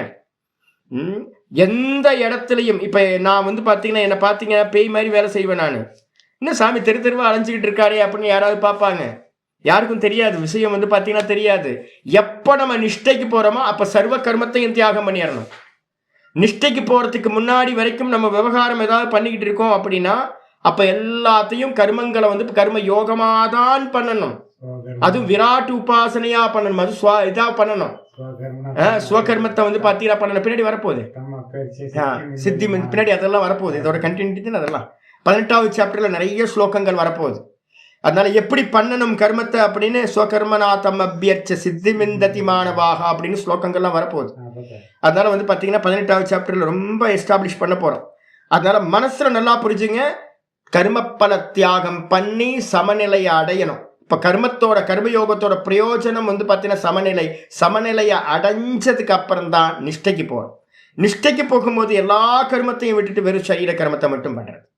அப்படி பண்றவன் பாப்பத்தை அடைவதில்லை அப்படின்னு சொல்லப்பட்டிருக்கு. 4:21. அதுக்கப்புறம் 5:10, 5:11, 5:12 3 ஸ்லோகங்கள் சொல்லப்பட்டிருக்கு. 5ல் வந்து பார்த்தீங்க அப்படின்னா 10வது ஸ்லோகம் சொல்றது கர்மயோகத்தை பத்தி சொல்லும் போது, பிரம்மன் யாதாய கர்மாணி சங்கம் தியக்துவா. தியாகம்ன்றதுக்கு அர்த்தம் தியக்துவான்னு வரும். விட்டு விட்டு தியாகம் பண்ணிட்டுன்னு அர்த்தம். பிரம்மன் யாதாய கர்மாணி சங்கம் தியக்துவா கரோதி யஹ லிப்யதேன ச பாபேன பத்மபத்ரமிவாம்பசா. பிரம்மன் யாதாய கர்மாணி. பிரம்மம்னா இந்த அர்த்தம் சகுண பிரம்மம், ஈஸ்வரன் இடத்துல வந்து பார்த்தீங்கன்னா எல்லா கர்மங்களையும் வந்து பார்த்தீங்கன்னா சங்கத்தை, கர்ம பலன்ல இப்போ சங்கம் இருக்குல்ல, பற்றுதல், எனக்கு இது கிடைக்கும் அப்படின்னு அதை எல்லாத்தையும், அந்த பற்றுதலை எல்லாத்தையும் என்ன பண்றது, தியக்துவா பகவான் இடத்துல தியாகம் பண்ணிட்டு, சங்கத்தை எல்லாத்தையும் பகவான் இடத்துல வச்சுட்டு, கரோத்தியக எவன் வந்து பார்த்தீங்கன்னா கர்மத்தை பண்றானோ அவனுக்கு என்ன ஆகுது, லிப்பியதே நசபாப்பேன, அவன் எந்த ஒரு பாப்பத்தினாலையும் ஒட்டப்படுவதில்லை. எந்த கர்மம் பண்ணாலும் புண்ணிய பாப்பம் கலந்திருக்கும். ஆனா இவன் ஈஸ்வரார்ப்பணமா பண்றான் அப்படின்னா, எந்த கர்ம பலன்லையும் ஆசை இல்லாம பண்றானா அந்த கர்மத்தோடு அவன் ஒட்டுவதே இல்லை, சம்பந்தப்படுவதே இல்லை.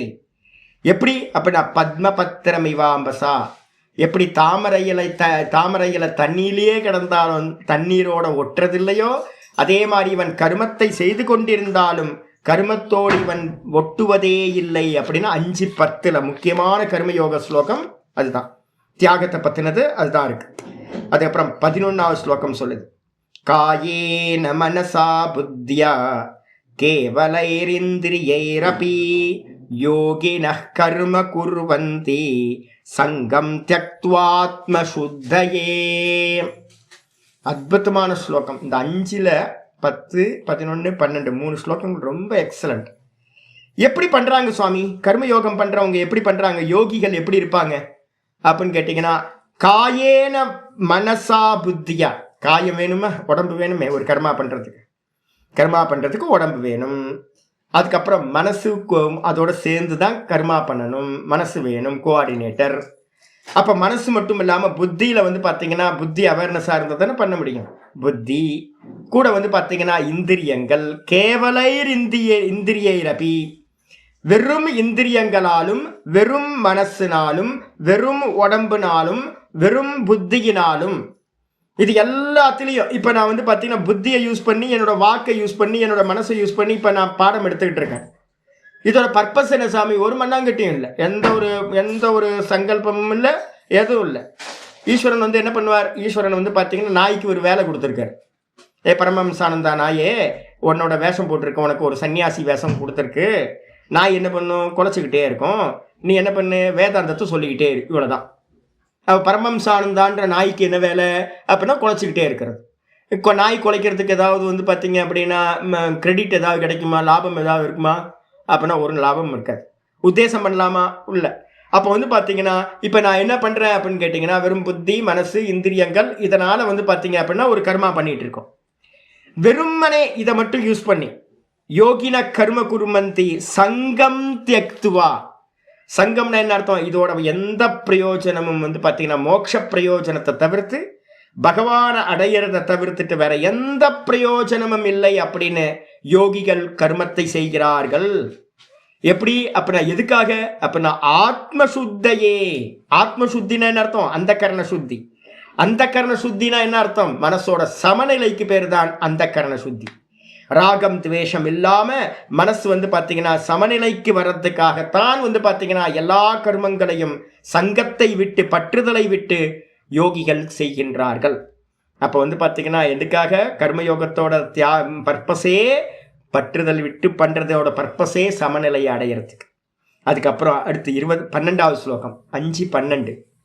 தியாகம் தியாகம் தியாகம்னு வந்துடும். தியக்துவா தியக்துவா தியக்துவான்னு எல்லாத்துலேயும் வரும்.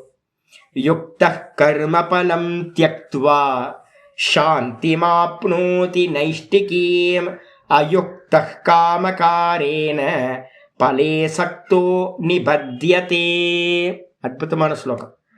யுக்தக, யுக்தக அப்படின்னா யோகத்தோடு கூடினவன். யோகம்னு என்ன அர்த்தம்? எனக்கு ஒன்று வேணாம், எனக்கு ஒன்று வேணாம், ஈஸ்வரார்ப்பணம் ஈஸ்வரார்ப்பணம், பிரசாதம் பிரசாதம் பிரசாதம் அப்படின்னு பிரசாதம் பிரசாதம் பிரசாதம்னு எடுத்து எதை பண்ணாலும் ஈஸ்வரார்ப்பணம் ஈஸ்வரார்ப்பணம்னு பண்ணோம் அப்படின்னா மனசு எப்படி இருக்கும்? சமநிலையில் இருக்கும். சமநிலையில் இருக்கிறவனுக்கு என்ன பேர்? யோகின்னு பேர். அப்போ அந்த யோகி யோகத்தோடு கூடினவனுக்கு பேர் யுக்தகான்னு பேர். யோகத்தோடு கூடினவன், ஆசையில்லாதவன், அவன் என்ன பண்றான்? கர்மபலம் தியக்துவா, கர்மப்பலனை எல்லாத்தையும் ஈஸ்வர அர்ப்பணம் அப்படின்னு தூக்கி போட்டுட்டு, இப்போ நான் என்ன பண்றேன் அப்படின்னு கேட்டிங்கன்னா, எல்லா கர்ம காண்டிகளும் ஏமாத்துக்காரங்க. ஐயோ என்ன பண்றாங்க அப்படின்னா, பெரிய ஒரு மலை நீளத்துக்கு சங்கல்பத்தெல்லாம் படிக்கிறது, ஒரு கர்மா பண்ணுறது. கர்மா பண்ணிட்டு வந்து பார்த்தீங்கன்னா எல்லாத்தையும் பண்ணிட்டு கடைசியில் வந்து பார்த்தீங்கன்னா இவனுக்கு சங்கல்பத்தை எல்லாத்தையும் பண்ணிட்டு பேச்சுக்கு என்ன பண்ணிட்டோன்னா காயன வாச்சா மனசேந்திரியர்வா புத்தியாத்மனாவா பிரகிருதே சுபாவா ஏமாத்துறதுன்னு ஈஸ்வரனையே ஏமாத்துறதுக்கு நம்ம பிளான் பண்ணிட்டோம் பாருங்களேன். நீங்கள் சங்கல்பம் பண்ணிட்டீங்கன்னாவே அதுதான் பிரதானம். நீங்கள் சப்தமாக, அதனால தான் நான் உங்களுக்கு நேற்று கூட நான் உங்களுக்கு சொன்னேன், நம்ம டெய்லி சொல்கிற காயேன வாச்சா மனசேந்திரிவா ஏர்வா புத்தியாத்மனாவா பிரகிருதேர் சுபாவாத்ன்ற ஸ்லோகத்தை அர்த்தத்தை உணர்ந்து உணர்ந்து உணர்ந்து ஒவ்வொரு காரியத்துக்கு பின்னாடியும் அர்த்த ஸ்புரணத்தோட சொல்லணும். இந்த ரிச்சுவல் பண்ணுறவங்கெல்லாம் என்ன பண்ணுவாங்க? ஓடிக்கிட்டே இருப்பாங்க, ஒரு சடங்காக அந்த ஸ்லோகத்தை சொல்லிடுவாங்க, அதோட மீனிங்க்கு போகவே மாட்டாங்க. அப்போ பிரதானம் எதுவாக இருக்கும் அப்படின்னா தனம் தானியம் பகுபுத்திர லாபம் சதசம்பத்சரம் தீர்க்கமாயு தான் இருக்கும். சங்கல்பம் ஒரு மொழ நீளம் வச்சுருப்பாங்க. ரிணம் போகணும், தாரித்ரியம் போகணும், சத்ரு நாசமாகணும், இது மாதிரி அநேக சங்கல்பங்களை வச்சுக்கிட்டு என்ன பண்ணுறாங்க? இப்போ கிரிவலம் போகிறாங்க. பார்த்தீங்கன்னா என்ன ஒரு கல்ச்சர்னு தெரியல. பார்த்தீங்க அப்படின்னா கிரிவல பாதையிலலாம் வந்து பார்த்தீங்கன்னா சின்ன சின்ன கல்லெல்லாம் எடுத்து வந்து வீடு கட்டி வைக்கிறது. எல்லா இடத்துலையும் இப்போ பார்த்தீங்கன்னா இந்தியா ஃபுல்லாகவே நான் எல்லா இடத்துலையும் நான் நினச்சேன் தமிழ்நாட்டில் மட்டும்தான் ப்ராப்ளம் போல இருக்குன்னு. இந்த முறை நான் கொஞ்சம் இமாலயாஸில் யாத்திரை பண்ணிட்டு வந்தேன். ஆனால் பத்ரிநாத்தில் இருந்து ஆரம்பிச்சாதான் இமயமலையில் கூட வந்து பார்த்தீங்கன்னா வீடு கட்டி வச்சுக்கிட்டு இருக்கான். 4 கல் எடுத்து மேலே மேலே கல்லெல்லாம் வச்சு வீடு கட்டுறது. இது மாதிரி வந்து இங்கே வச்சுட்டு போனோம் அப்படின்னா பெரிய வீடு கட்டலாம். எவ்வளோ பெருசாக நீங்கள் கட்டுறீங்களோ அவ்வளோ பெரிய வீடு கட்டலாம். எவனோ சொல்லி வச்சுட்டான். அது மாதிரி ஈஸ்வரனுக்காக வந்து பார்த்தீங்கன்னா மலையை சுற்றுங்கப்பா அப்படின்னா போகிற இடத்துலலாம் கல் எங்கெல்லாம் கல் கிடைக்குது அப்படின்னு பார்க்குறது. அப்போ ஈஸ்வரனுக்காக வரல, நீ எதுக்காக வந்திருக்க? வீடு கட்டணுன்றதுக்காக. இங்கே திருவண்ணாமலையில் வந்து மலையை சுற்றிட்டு போனேன், எனக்கு 48 நாள் மலை சுற்றினா வந்து பார்த்தீங்கன்னா வீடு கட்டிடலாம். அவர் மோட்சம் கொடுக்குற வீடு கொடுக்குறேன்னு ரெடியாக இருக்கார். இவன் வீடு கேட்குறான், பெரிய வீடு கொடுக்குறேன்ற ரெடியாக இருக்கார் பகவான். சிவபெருமான் ரொம்ப கருணை, கொஞ்சம் பண்ணாவே அவர் சந்தோஷப்பட்டுருவார் அன்போடு இருந்தா. ஆனால் இவங்க என்ன பண்ணுறாங்க? எனக்கு நீ வேணாம், நீ இருந்துக்கோ, அங்கேயே இருந்துக்கோ, ஸ்மசானத்திலேயே நீ இருந்துக்கோ, நீயே வந்து பார்த்தீங்கன்னா சாம்பலை பூசிட்டு நிற்கிற, நீ அங்கேயே இருந்துக்கோ, எனக்கு நான் கேட்குறத கொடு அப்படின்னு வந்து பார்த்தீங்கன்னா கண்ட விஷயத்தை கேட்டுக்கிட்டு. அப்போ வந்து பார்த்தீங்கன்னா எல்லாரும் கர்ம பலனில் தான் வந்து பார்த்தீங்கன்னா நம்ம தியாகம் பண்ணாமல் இருக்கோம். வெளியில் வந்து சங்கல்பம் பண்ணிட்டு கடைசியில் வந்து ஒரு சப்தம் சொல்கிறதுனால வந்து ஆயிராது. சங்கல்பத்தை எல்லாத்தையும் விட்டுறணும். மனசுக்குள்ளார வந்து இன்டென்ஷனை வந்து பாவசுத்தி நம்ம சொல்கிறோம், பாவசுத்தி பண்ணிக்கணும். நம்மளுடைய மனசுக்குள்ளார வந்து எது நடக்குதோ அது ஈஸ்வரனோட, எது நடக்குதோ அது ஈஸ்வரனோட. யோசிச்சு பாருங்க, அல்பங்க, நம்ம அல்பம், கடுகு அளவு கூட இல்லைங்க இந்த ஜெகத்து. யூனிவர்ஸில் வந்து பார்த்தீங்க அப்படின்னா பால்வெளியில் பார்த்தீங்க அப்படின்னா மில்கிவேல இந்த ஜெகத்தே வந்து பார்த்தீங்கன்னா அல்பம். இதுக்குள்ளார நம்ம வந்து பார்த்தீங்கன்னா இது நடக்கணும், அது நடக்கணும், இப்படி ஆகணும், அப்படி ஆகணும். கேவலமாக இல்லை, நமக்கு வந்து எவ்வளோ அறிவு இல்லாமல் நம்ம பண்ணிகிட்டு இருக்கோம்ல. இருக்க போகிறது 100 வருஷம். 100 வருஷத்தில் வந்து பார்த்தீங்கன்னா 50, 60 வயசு, 70 வயசு, 80 வயசில் போயிட போகிறோம். அதுக்குள்ளார ஏகப்பட்ட காமங்களை வச்சுக்கிட்டு அர்த்தம் புரியாமல் எரும மாட்டு புத்தி தானே நம்ம எல்லாம். யாரெல்லாம் வந்து பார்த்தீங்கன்னா நம்ம ஏதாவது பெக் பண்ணுறோமோ சுவாமிகிட்ட, அப்போ வந்து பார்த்தீங்கன்னா நமக்கு இன்னும் புத்தி வளரலைன்னு அர்த்தம். நம்ம வந்து பார்த்தீங்கன்னா ரொம்ப ஹேண்டிகேப்டாக தான் இருக்கும். நமக்கு வந்து பார்த்தீங்கன்னா மூளை வளர்ச்சியே இல்லை யாருக்கும் அப்படின்னு அர்த்தம். என்ன கேட்டு என்ன ஆக போகுது சொல்லுங்கள்? எல்லாம் போச்சு இல்லை. எவ்வளோ பெரிய பெரிய ஆட்கள் வந்து அங்கே போனாங்க. நான் இப்போ வந்து பார்த்தீங்கன்னா இந்த இதில் வந்து பார்த்தீங்கன்னா எகிப்தோட இதெல்லாம் பார்த்துட்ருக்கேன், வீடியோஸாக போட்டுட்ருக்காங்க. எனக்கு பார்த்தீங்கன்னா எப்படி வாழ்ந்துருக்கான் ஒருத்தனும் காணோம். மம்மியில் வந்து பார்த்தீங்க அப்படின்னா கோல்டு ஃபுல்லாக கோல்டை வச்சு எல்லாம் கவர்லாம் பண்ணி வச்சுருக்காங்க. பெரிய பெரிய பிரமிடெல்லாம் பண்ணி வச்சிருக்கான். எவ்வளோ பெரிய பெரிய ஆட்கள்லாம் வாழ்ந்திருக்கான். என்ன ஆனா ஒருத்தனும் ஆள் அடையாளம் இல்லை. அவன் பட்ட ஆசையெல்லாம் நிக்குது அப்படியே, எல்லாம் உதிர்ந்து போச்சு, எல்லாம் உதிர்ந்து போய் கிடக்குது. இன்னும் கொஞ்ச நாள் கழிச்சு இருக்காது, மொத்தத்தையும் மண்மேடு ஆயிர போகுது. மொத்தத்தையும் மண்ணா போறதுல வந்து பார்த்தீங்கன்னா நீங்களும் நானும் எதையாவது கேட்கலாமா அப்படின்னு கேட்டீங்கன்னா ஒன்றும் கேட்கக்கூடாது. பகவான் மட்டும்தான் நித்தியமானவர். அப்போ வந்து பார்த்தீங்கன்னா எவன் ஒருத்தன் வந்து பார்த்தீங்கன்னா யுக்த கர்ம பலம் தியக்துவா, யுக்தனா இருக்கணும். இப்போ நான் அதால் தான் திரும்ப இவ்வளோ போராடிட்டு இருக்கேன் உங்களுக்கு. யுக்தன்னா என்ன அர்த்தம்? சமநிலையில இருந்துங்க. ஒன்று வேணாம், எல்லாம் பொய், பகவான் மட்டும் சத்தியம் அப்படின்னு மனசுல வந்து பார்த்தீங்கன்னா நிச்சயம் பண்ணிக்கிட்டு கர்மப்பலனை தியக்துவா, கர்மப்பலனை தியாகம் பண்ணிட்டு யார் இருக்கானோ அவன் என்ன ஆகுறான்? சாந்தி மாப்னோதி நைஷ்டிகீம். நல்லா வந்து பார்த்தீங்கன்னா நிலைத்த சாந்தி எது அப்படின்னு கேட்டீங்கன்னா, நிலையான சாந்தி எதுனா மோட்சம் அப்படின்னு பேரு. அந்த மோட்சத்தை வந்து பார்த்தீங்கன்னா அடைகின்றான். அதே நேரத்தில் யாரெல்லாம் கர்ம பலனை தியாகம் பண்ணலையோ அப்படின்னா மனசுல வச்சுங்க, உங்க குழந்தைங்க அவங்கவுங்க கர்மத்தோட வராங்க, உங்க பேர குழந்தைங்க அவங்கவுங்க கர்மத்தோட வராங்க. யாரும் யாரோட கர்மத்துக்காகவும் நீங்க கொடுத்து ஒருத்தரை இதாக்க முடியாது. இப்போ பாருங்களேன், அனில் அம்பானிக்கும் முகேஷ் அம்பானிக்கும் 2 பேருக்கும் ஈக்குவலாக தானே ஷேர் கொடுத்தாங்க. பாருங்க, முகேஷ் அம்பானி வந்து எங்கேயோ இருக்காரு, அனில் அம்பானி வந்து பார்த்தீங்கன்னா ஏகப்பட்ட ப்ராப்ளத்தில் மாட்டிக்கிட்டு இருக்காரு. எங்கே போச்சு பணம்? 2 பேர்த்துக்கு ஈக்குவலாக தானே பண்ணாங்க. 4 குழந்தைங்க இருக்குன்னா 4 குழந்தைங்களுக்கும் சரியாகவே ஒன்றாவே பண்ணினாலும் கூட 4 குழந்தைங்களோட கர்மாவும் வேற வேற மாதிரி தான் இருக்கு. அதனால வந்து பார்த்தீங்கன்னா நமக்கு நல்லா புரிஞ்சுக்கணும், யாருக்கும் வந்து நீங்கள் எதுவும் பண்ண முடியாது. உங்கள் டியூட்டி மட்டும்தான் பண்ண முடியும். அவங்களோட சுகதுக்கங்கள் எல்லாம் அவங்கவுங்க பிராரப்தம். அப்ப அதனால வந்து பார்த்தீங்கன்னா குழந்தைங்க வந்து பார்த்தீங்கன்னா குழந்தைங்களை நான் பார்த்துக்கிறேன், குழந்தைங்களுக்காக பிரார்த்தனை பண்றேன். நிறைய பேர் என்ன சொல்றாங்க, சுவாமி எனக்கு ஒன்றும் வேணாம், என் குழந்தைங்களுக்கு மட்டும். அப்ப அது மட்டும் என்னது? உங்க குழந்தைங்களுக்கு ஆசைப்படுறது வந்து உங்க ஆசை தானே அது. அப்ப என்ன பண்ணணும் அப்படின்னு கேட்டினா, பகவான் பார்த்துப்பார். இருக்கிறதுலயே பெரிய செக்யூரிட்டி கார்டு யாரு? பகவான். பெரிய டாக்டர் வைத்தியநாதர் தான் அவர் பேரு. பெரிய டாக்டர் வந்து அவர் தான். அதனால வந்து பார்த்தீங்கன்னா பெரிய செக்யூரிட்டி கார்டு, பெரிய டாக்டர் அவர் தான். அப்பா அவர் தான் அம்மா. அதனால எல்லா பொறுப்பையும் தூக்கி என்ன பண்ணுங்க அப்படின்னு கேட்டீங்கன்னா, பகவான் பார்த்துப்பார்னு ஒரு வார்த்தையில கொண்டு வந்து முடிச்சிருங்க. என்னோட குழந்தைய பகவான் பார்த்துப்பார், அவங்களுக்கு என்ன கர்மம் இருக்கோ அவங்க பண்ணட்டும், எல்லாத்தையும் நான் பண்ண வேண்டிய கடமையை மட்டும் நான் பண்றேன். மற்றபடி வந்து பார்த்தீங்கன்னா பிரார்த்தனை அப்படின்றத வந்து பார்த்தீங்கன்னா டோட்டலா தூக்கி ஈஸ்வரன் மேலேயே போட்டுருங்க. அப்படி யாரு போட்டாங்களோ அவங்க வந்து பார்த்தீங்கன்னா நித்திய சாந்தியை அடைகிறார்கள். இந்த ஜெகத்து பொய்ன்றதுல தாண்டி போயிடுறாங்க. இது பொய், இந்த இல்யூஷனுக்குள்ளார மாட்டிட்டுல இருந்து விடுபட்டு போயிடுவோம் நம்ம. அதே நேரத்தை யாரு கர்ம பலனை ஆசைப்படுறாங்களோ அயுக்த காமகாரேன, ஆச்சாரியர் சொல்றார் 5:12 சொல்றார், யாரெல்லாம் அந்த பலன் மேல ஆசைப்பட்டு காமகாரேன காமத்தினால வந்து பார்த்தீங்கன்னா செயல் பண்றாங்களோ, அயுக்தக மனசோட சமநிலை இல்லை, அவங்களுக்கு சொல்லி தரல, அப்படி யார் பண்றாங்களோ பலே சக்தோ நிபத்தியதே, அவங்க கேட்டதெல்லாம் பகவான் கொடுப்பார். இந்த லோகத்துல புண்ணிய காரியங்கள் எவ்வளோ பேர் பண்றாங்கல்ல, எங்க போனீங்கனாலும் இப்போ கோயிலும் வந்து பார்த்தீங்க அப்படின்னா அவ்வளோ புண்ணிய கர்மாக்கள் நடந்துகிட்டு இருக்கு. லோகம் ஃபுல்லா புண்ணிய கர்மா நடந்துகிட்டு இருக்கு. ஆனா அந்த புண்ணிய கர்மா என்ன பண்ணும் அப்படின்னா பின்னாடி எல்லாத்துக்கு பின்னாடி வேல் குத்துறது, தீச்சட்டி ஏந்துறது, நெருப்பு மிதிக்கிறது, மலையை சுத்துறது, கோயில் கட்டுறது, அன்னதானம் பண்றது, கோயில் எல்லா காரியங்களுக்கு பின்னாடியும் என்ன இருக்குன்னா காமம் இருக்கு. எல்லாத்துக்கும் சொல்லித்தரல, இது தப்பு, ஈஸ்வரனுக்காக பண்ணுன்னு சொல்லித்தராதனால நம்ம எல்லாரும் வந்து பார்த்தீங்கன்னா என்ன பண்ணிட்டோம், பலனை உத்தேசம் பண்ணியே பண்றோம். அதனால என்ன ஆகிறோம், கேட்குற பலன் கிடைக்குமா? கண்டிப்பா கிடைக்கும். அப்போ வந்து பார்த்தீங்கன்னா நீங்க பலன் கேட்டீங்க, பலனுக்காக வந்து பார்த்தீங்கன்னா என்ன பண்ணணும், அதை அனுபவிக்கிறதுக்காக திரும்ப திரும்ப திரும்ப திரும்ப பிறக்க வேண்டி இருக்கும். அப்ப நம்ம நம்ம பண்ண புண்ணிய கர்மத்துக்கான பலனை அனுபவிக்கிறதுக்காக திரும்ப திரும்ப திரும்ப பிறந்து பலே சக்தோ நிபத்தியதே, அந்த பலனோடு பற்றுதலை அடைந்து கர்ம பந்தத்தினால் என்ன பண்றான், திரும்ப திரும்ப சம்சாரத்துல பிறக்கிறான், மோட்சமே கிடைக்காது அப்படின்னு வந்து பார்த்தீங்கன்னா 5ல் சொல்லியாச்சு. அதுக்கப்புறம் 6:24 இன்னையோட முடிச்சிடலாம். இதோட 6:24வது ஸ்லோகம் வந்து பார்த்தீங்கன்னா ஒரு ஸ்லோகம் மட்டும் எடுத்துங்க. 6:24 சொல்றார், சங்கல்ப பிரபவான் காமான் தியக்துவா சர்வான் அசேஷதः மனசைவேந்திரிய கிராமம் விநியம்ய சமந்ததः.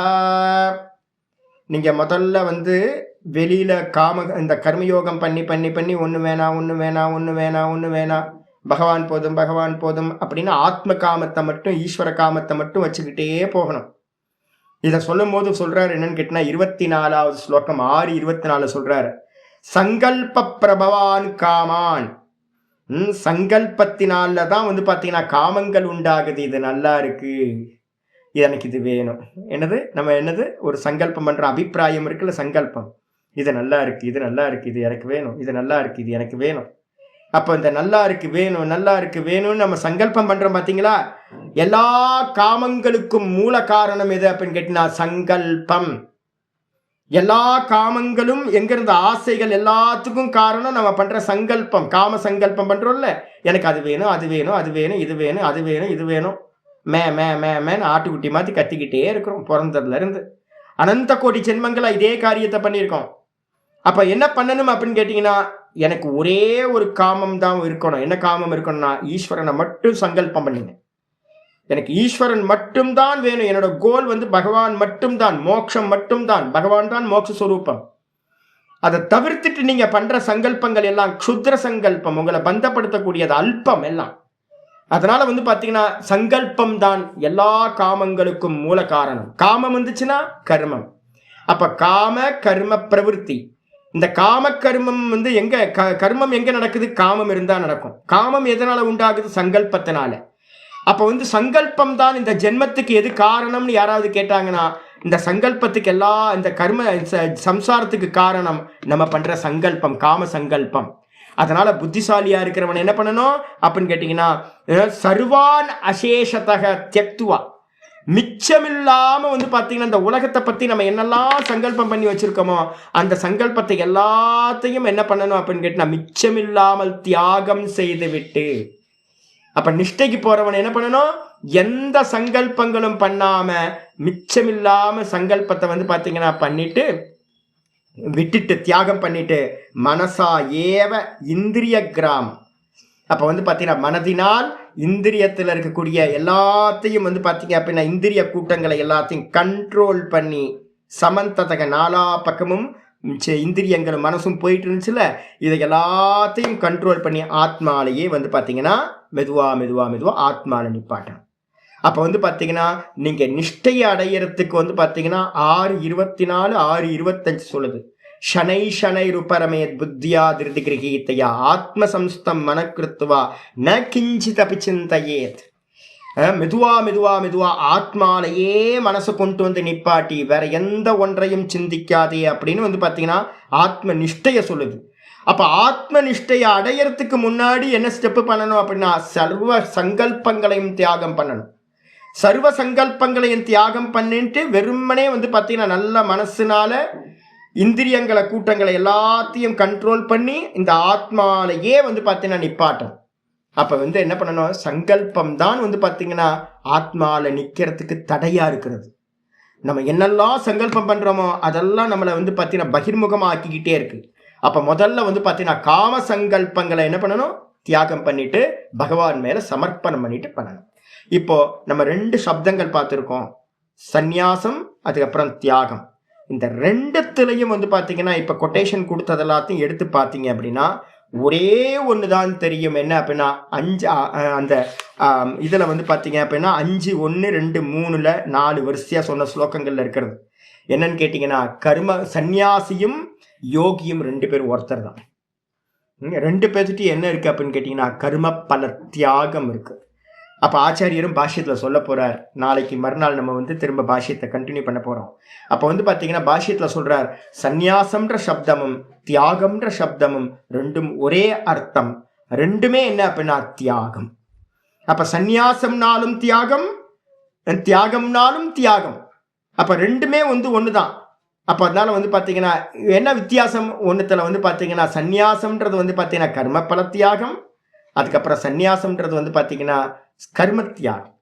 ரெண்டுத்துலயும் தியாகம் இருக்கு. ஆனா கர்ம தியாகத்தை பண்றதுக்கு முன்னாடி அவன் என்ன பண்ணிருக்கணும்? கர்ம பல தியாகம் பண்ணிருக்கணும். அப்ப ஒரு சன்னியாசி பார்த்தீங்கன்னா கர்ம பலனை தியாகம் பண்ணிட்டு தான் கர்மத்தை தியாகம் பண்றான். அதுக்கு ப்ரிப்பேர் ஆகிறதுக்காக ஒரு யோகி என்ன பண்றான்? கர்ம பலனை தியாகம் பண்ணிட்டு கர்மத்தை பண்றான். அப்ப ரெண்டுத்துலயுமே என்ன இருக்கு அப்படின்னா தியாகம் ஈக்குவலா இருக்கு அப்படின்னு புரிஞ்சுக்கணும். இதை தான் வந்து ஆச்சாரியர் என்ன பண்ணார், 2வது ஸ்லோகத்துக்கு அவதாரிக்காவா நம்ம ஒரு லைன் பார்த்து நிப்பாட்டியிருக்கோம். இந்த 2வது ஸ்லோகத்தோட அவதாரிக்கால சொல்றாரு, தத்திர தத்திர நிர்திஷ்டௌ. 3வது பேஜ்ல வந்து உங்களுக்கு கொடுத்துருக்க 2வது ஸ்லோகத்துக்கு மேல ஒரு அவதாரிக்கா இருக்கு. தத்திர தத்திர நிர்திஷ்டௌ சந்நியாச தியாக சப்தௌ. இந்த சந்நியாசம்ன்ற சப்தமும் தியாகம்ன்ற சப்தமும் என்ன பண்ணிருக்க அப்படின்னு கேட்டீங்கன்னா, முன்னாடியிலிருந்து 2வது சாப்டர்ல இருந்தே நிறைய இடங்கள்ல வந்து பாத்தீங்கன்னா உபதேசிக்கப்பட்டிருக்கு. நம்ம நேத்தும் இன்னைக்கும் அதை தான் பார்த்துருக்கோம். இந்த 2 சப்தங்களும் வந்து பாத்தீங்கன்னா ந நிலுண்டிதார்த்தௌ, அது அவ்வளோ தெளிவா இல்லை. இப்போ சொன்னா கூட இன்னும் தெளிவா இருக்காது உங்களுக்கு. நான் இருந்தாலும் வந்து பாத்தீங்கன்னா உங்களுக்கு தெளியப்படுத்துறதுக்கு சொல்றேன். நம்ம குணம் வந்து பாத்தீங்கன்னா ரஜோகுணம் தமோ குணமா இருந்துச்சுன்னா, சுவாமி என்னது எதோ சொல்லிட்டே இருக்காரு, ஒரு கன்ஃபியூஸா இருக்கே அப்படின்னு இருக்கும் சில பேருக்கு. சில பேருக்கு சத்துவகுணம் போறவங்களுக்கு என்ன இருக்கும், நல்லா தெளிவா தெரியுது அப்படின்னு இருக்கும். அப்போ வந்து பாத்தீங்கன்னா அர்ஜுனனுக்கு அப்படிதான் இருந்திருக்கு. அர்ஜுனனுக்கு வந்து பாத்தீங்கன்னா புரியல. ஏற்கனவே 6வது அத்தியாயத்திலையும் 5வது அத்தியாயத்திலையும் கிளியரா சொல்லியாச்சு. எம் சந்நியாசம் இது பிராகு தம் யோகம் இது வித்தி பாண்டவன்லாம் சொல்லியாச்சு. அப்ப அவனுக்கு வந்து பாத்தீங்கன்னா புரியல. அவன் நினைச்சுக்கிட்டு இருக்கான் சந்நியாசம் வேற தியாகம் வேற அப்படின்னு அவன் நினைச்சுக்கிட்டு இருக்கான். அதான் கேள்வியே கேட்டிருக்கான். அதனால வந்து பாத்தீங்கன்னா தெளிவில்லாம இருக்கிற அர்த்தத்தை வந்து பாத்தீங்கன்னா பூர்வேஷு அத்தியாயேஷு, முந்தன அத்தியாயங்கள்ல இந்த 2 சப்தங்களும் அவ்வளவு தெளிவில்லாம வந்து பாத்தீங்கன்னா உபதேசிக்கப்பட்டதா இருக்கு. அத்தக ஆகையினால் அர்ஜுனாய பிருஷ்டவதே தன் நிர்ணயாய, அர்ஜுனனுக்கு வந்து பாத்தீங்கன்னா கடைசி சாப்டர் இதுலயாவது அவனை புரிய வைக்கணும் அப்படின்றதுக்காக இந்த 2 சப்தங்களோட அர்த்த நிர்ணயம் பண்றதுக்காக, கன்க்ளூஷன் சொல்றதுக்காக இந்த அத்தியாயத்துல ஸ்லோகத்தை ஆரம்பிக்கிறார் ஆச்சாரியர். 2வது ஸ்லோகம். இந்த 2வது ஸ்லோகத்தை நம்ம என்ன பண்ணுவோம், நவமியில இருந்து ஆரம்பிப்போம். நாளைக்கு அஷ்டமி லீவு. நவமியில இருந்து வந்து பாத்தீங்கன்னா பாடத்தை ஆரம்பிப்போம். ஓம் பூர்ணமதః பூர்ணமிதம் பூர்ணாத் பூர்ணமுதச்யதே பூர்ணஸ்ய பூர்ணமாதாய பூர்ணமேவாவசிஷ்யதே. ஓம் சாந்தி சாந்தி சாந்தி. ஹரி ஓம் ஸ்ரீ குருப்யோ நமः. ஹரி ஓம். ஓம் ஸ்ரீ கிருஷ்ணாய பரமாத்மனே நமः. ஸ்ரீ கிருஷ்ண கிருஷ்ண கிருஷ்ண காயேன வாச்சா மனசேந்திரியைர்வா புத்தியாத்மனா வா பிரகிருதிர் ஸ்வபாவாத் கரோமி யத் சகலம் பரஸ்மை நாராயணாயேதி சமர்ப்பயாமி. ஓம் தத்சத் இது பரபிரம்மார்ப்பணமஸ்து. நாராயண நாராயண நாராயண நாராயண. பேனர் போட்டு என்னைக்காவது போய் பண்றது கர்மயோகம் இல்லை. சுவாசம் பண்றதுல இருந்து நித்தியம் வந்து பாத்தீங்க அப்படின்னா நம்ம பண்ற எல்லா கர்மத்திலையும் ஈஸ்வரார்ப்பணம்னு பண்றதுதான் கர்மயோகம். அதனால நாங்க கர்மயோகம் பண்றோம் சுவாமி அப்படின்னு வந்து பாத்தீங்கன்னா நாங்க மாசம் போய் ஒரு 4 நாள் கர்மயோகம் பண்ணிட்டு வருவோம். அப்ப மீதி இருக்க 26 நாள் அப்ப என்ன பண்ணுவீங்க? அது மாதிரிலாம் இல்லை. கர்மயோகம்ன்றது நித்தியம் நம்ம லைஃப் ஸ்டைல்ல எல்லா கர்மங்களையும் ஈஸ்வரார்ப்பணம்ன்றது வரணும். காயேன மனசா புத்தியா, இந்த 3த்துலயும் வந்து பாத்தீங்கன்னா சுபாவமா நம்ம என்னெல்லாம் பண்றோமோ எல்லாம் ஈஸ்வரார்ப்பணம் வரணும். அதனால ஃபுல் டைம் கர்மயோகியா மாறுறது. எப்போவாவது கர்மயோகியா இருக்கிறது யார் வேணா பண்ணலாம். அதெல்லாம் இங்க சொல்லப்படலை. மொத்த கீதாவை என்ன பண்ணுங்க, சர்வதர்மான் பரித்யஜ மாமேகம் சரணம் பிரஜ. எல்லாத்தையும் வந்து பாத்தீங்கன்னா சர்வ தர்மான் பரித்யஜ, அங்கேயும் வந்து பாத்தீங்கன்னா எல்லாத்தையும் தியாகம் பண்ணிட்டு தான் வருது. மொத்த கீதையோட தாத்பரியத்தை எடுத்தீங்கன்னா தியாகம், ஈஸ்வரார்ப்பணம், இவ்வளவுதான், வேற எதுவும் இல்லை. ஹரி ஓம் ஹரி ஓம் ஹரி ஹரி ஓம்.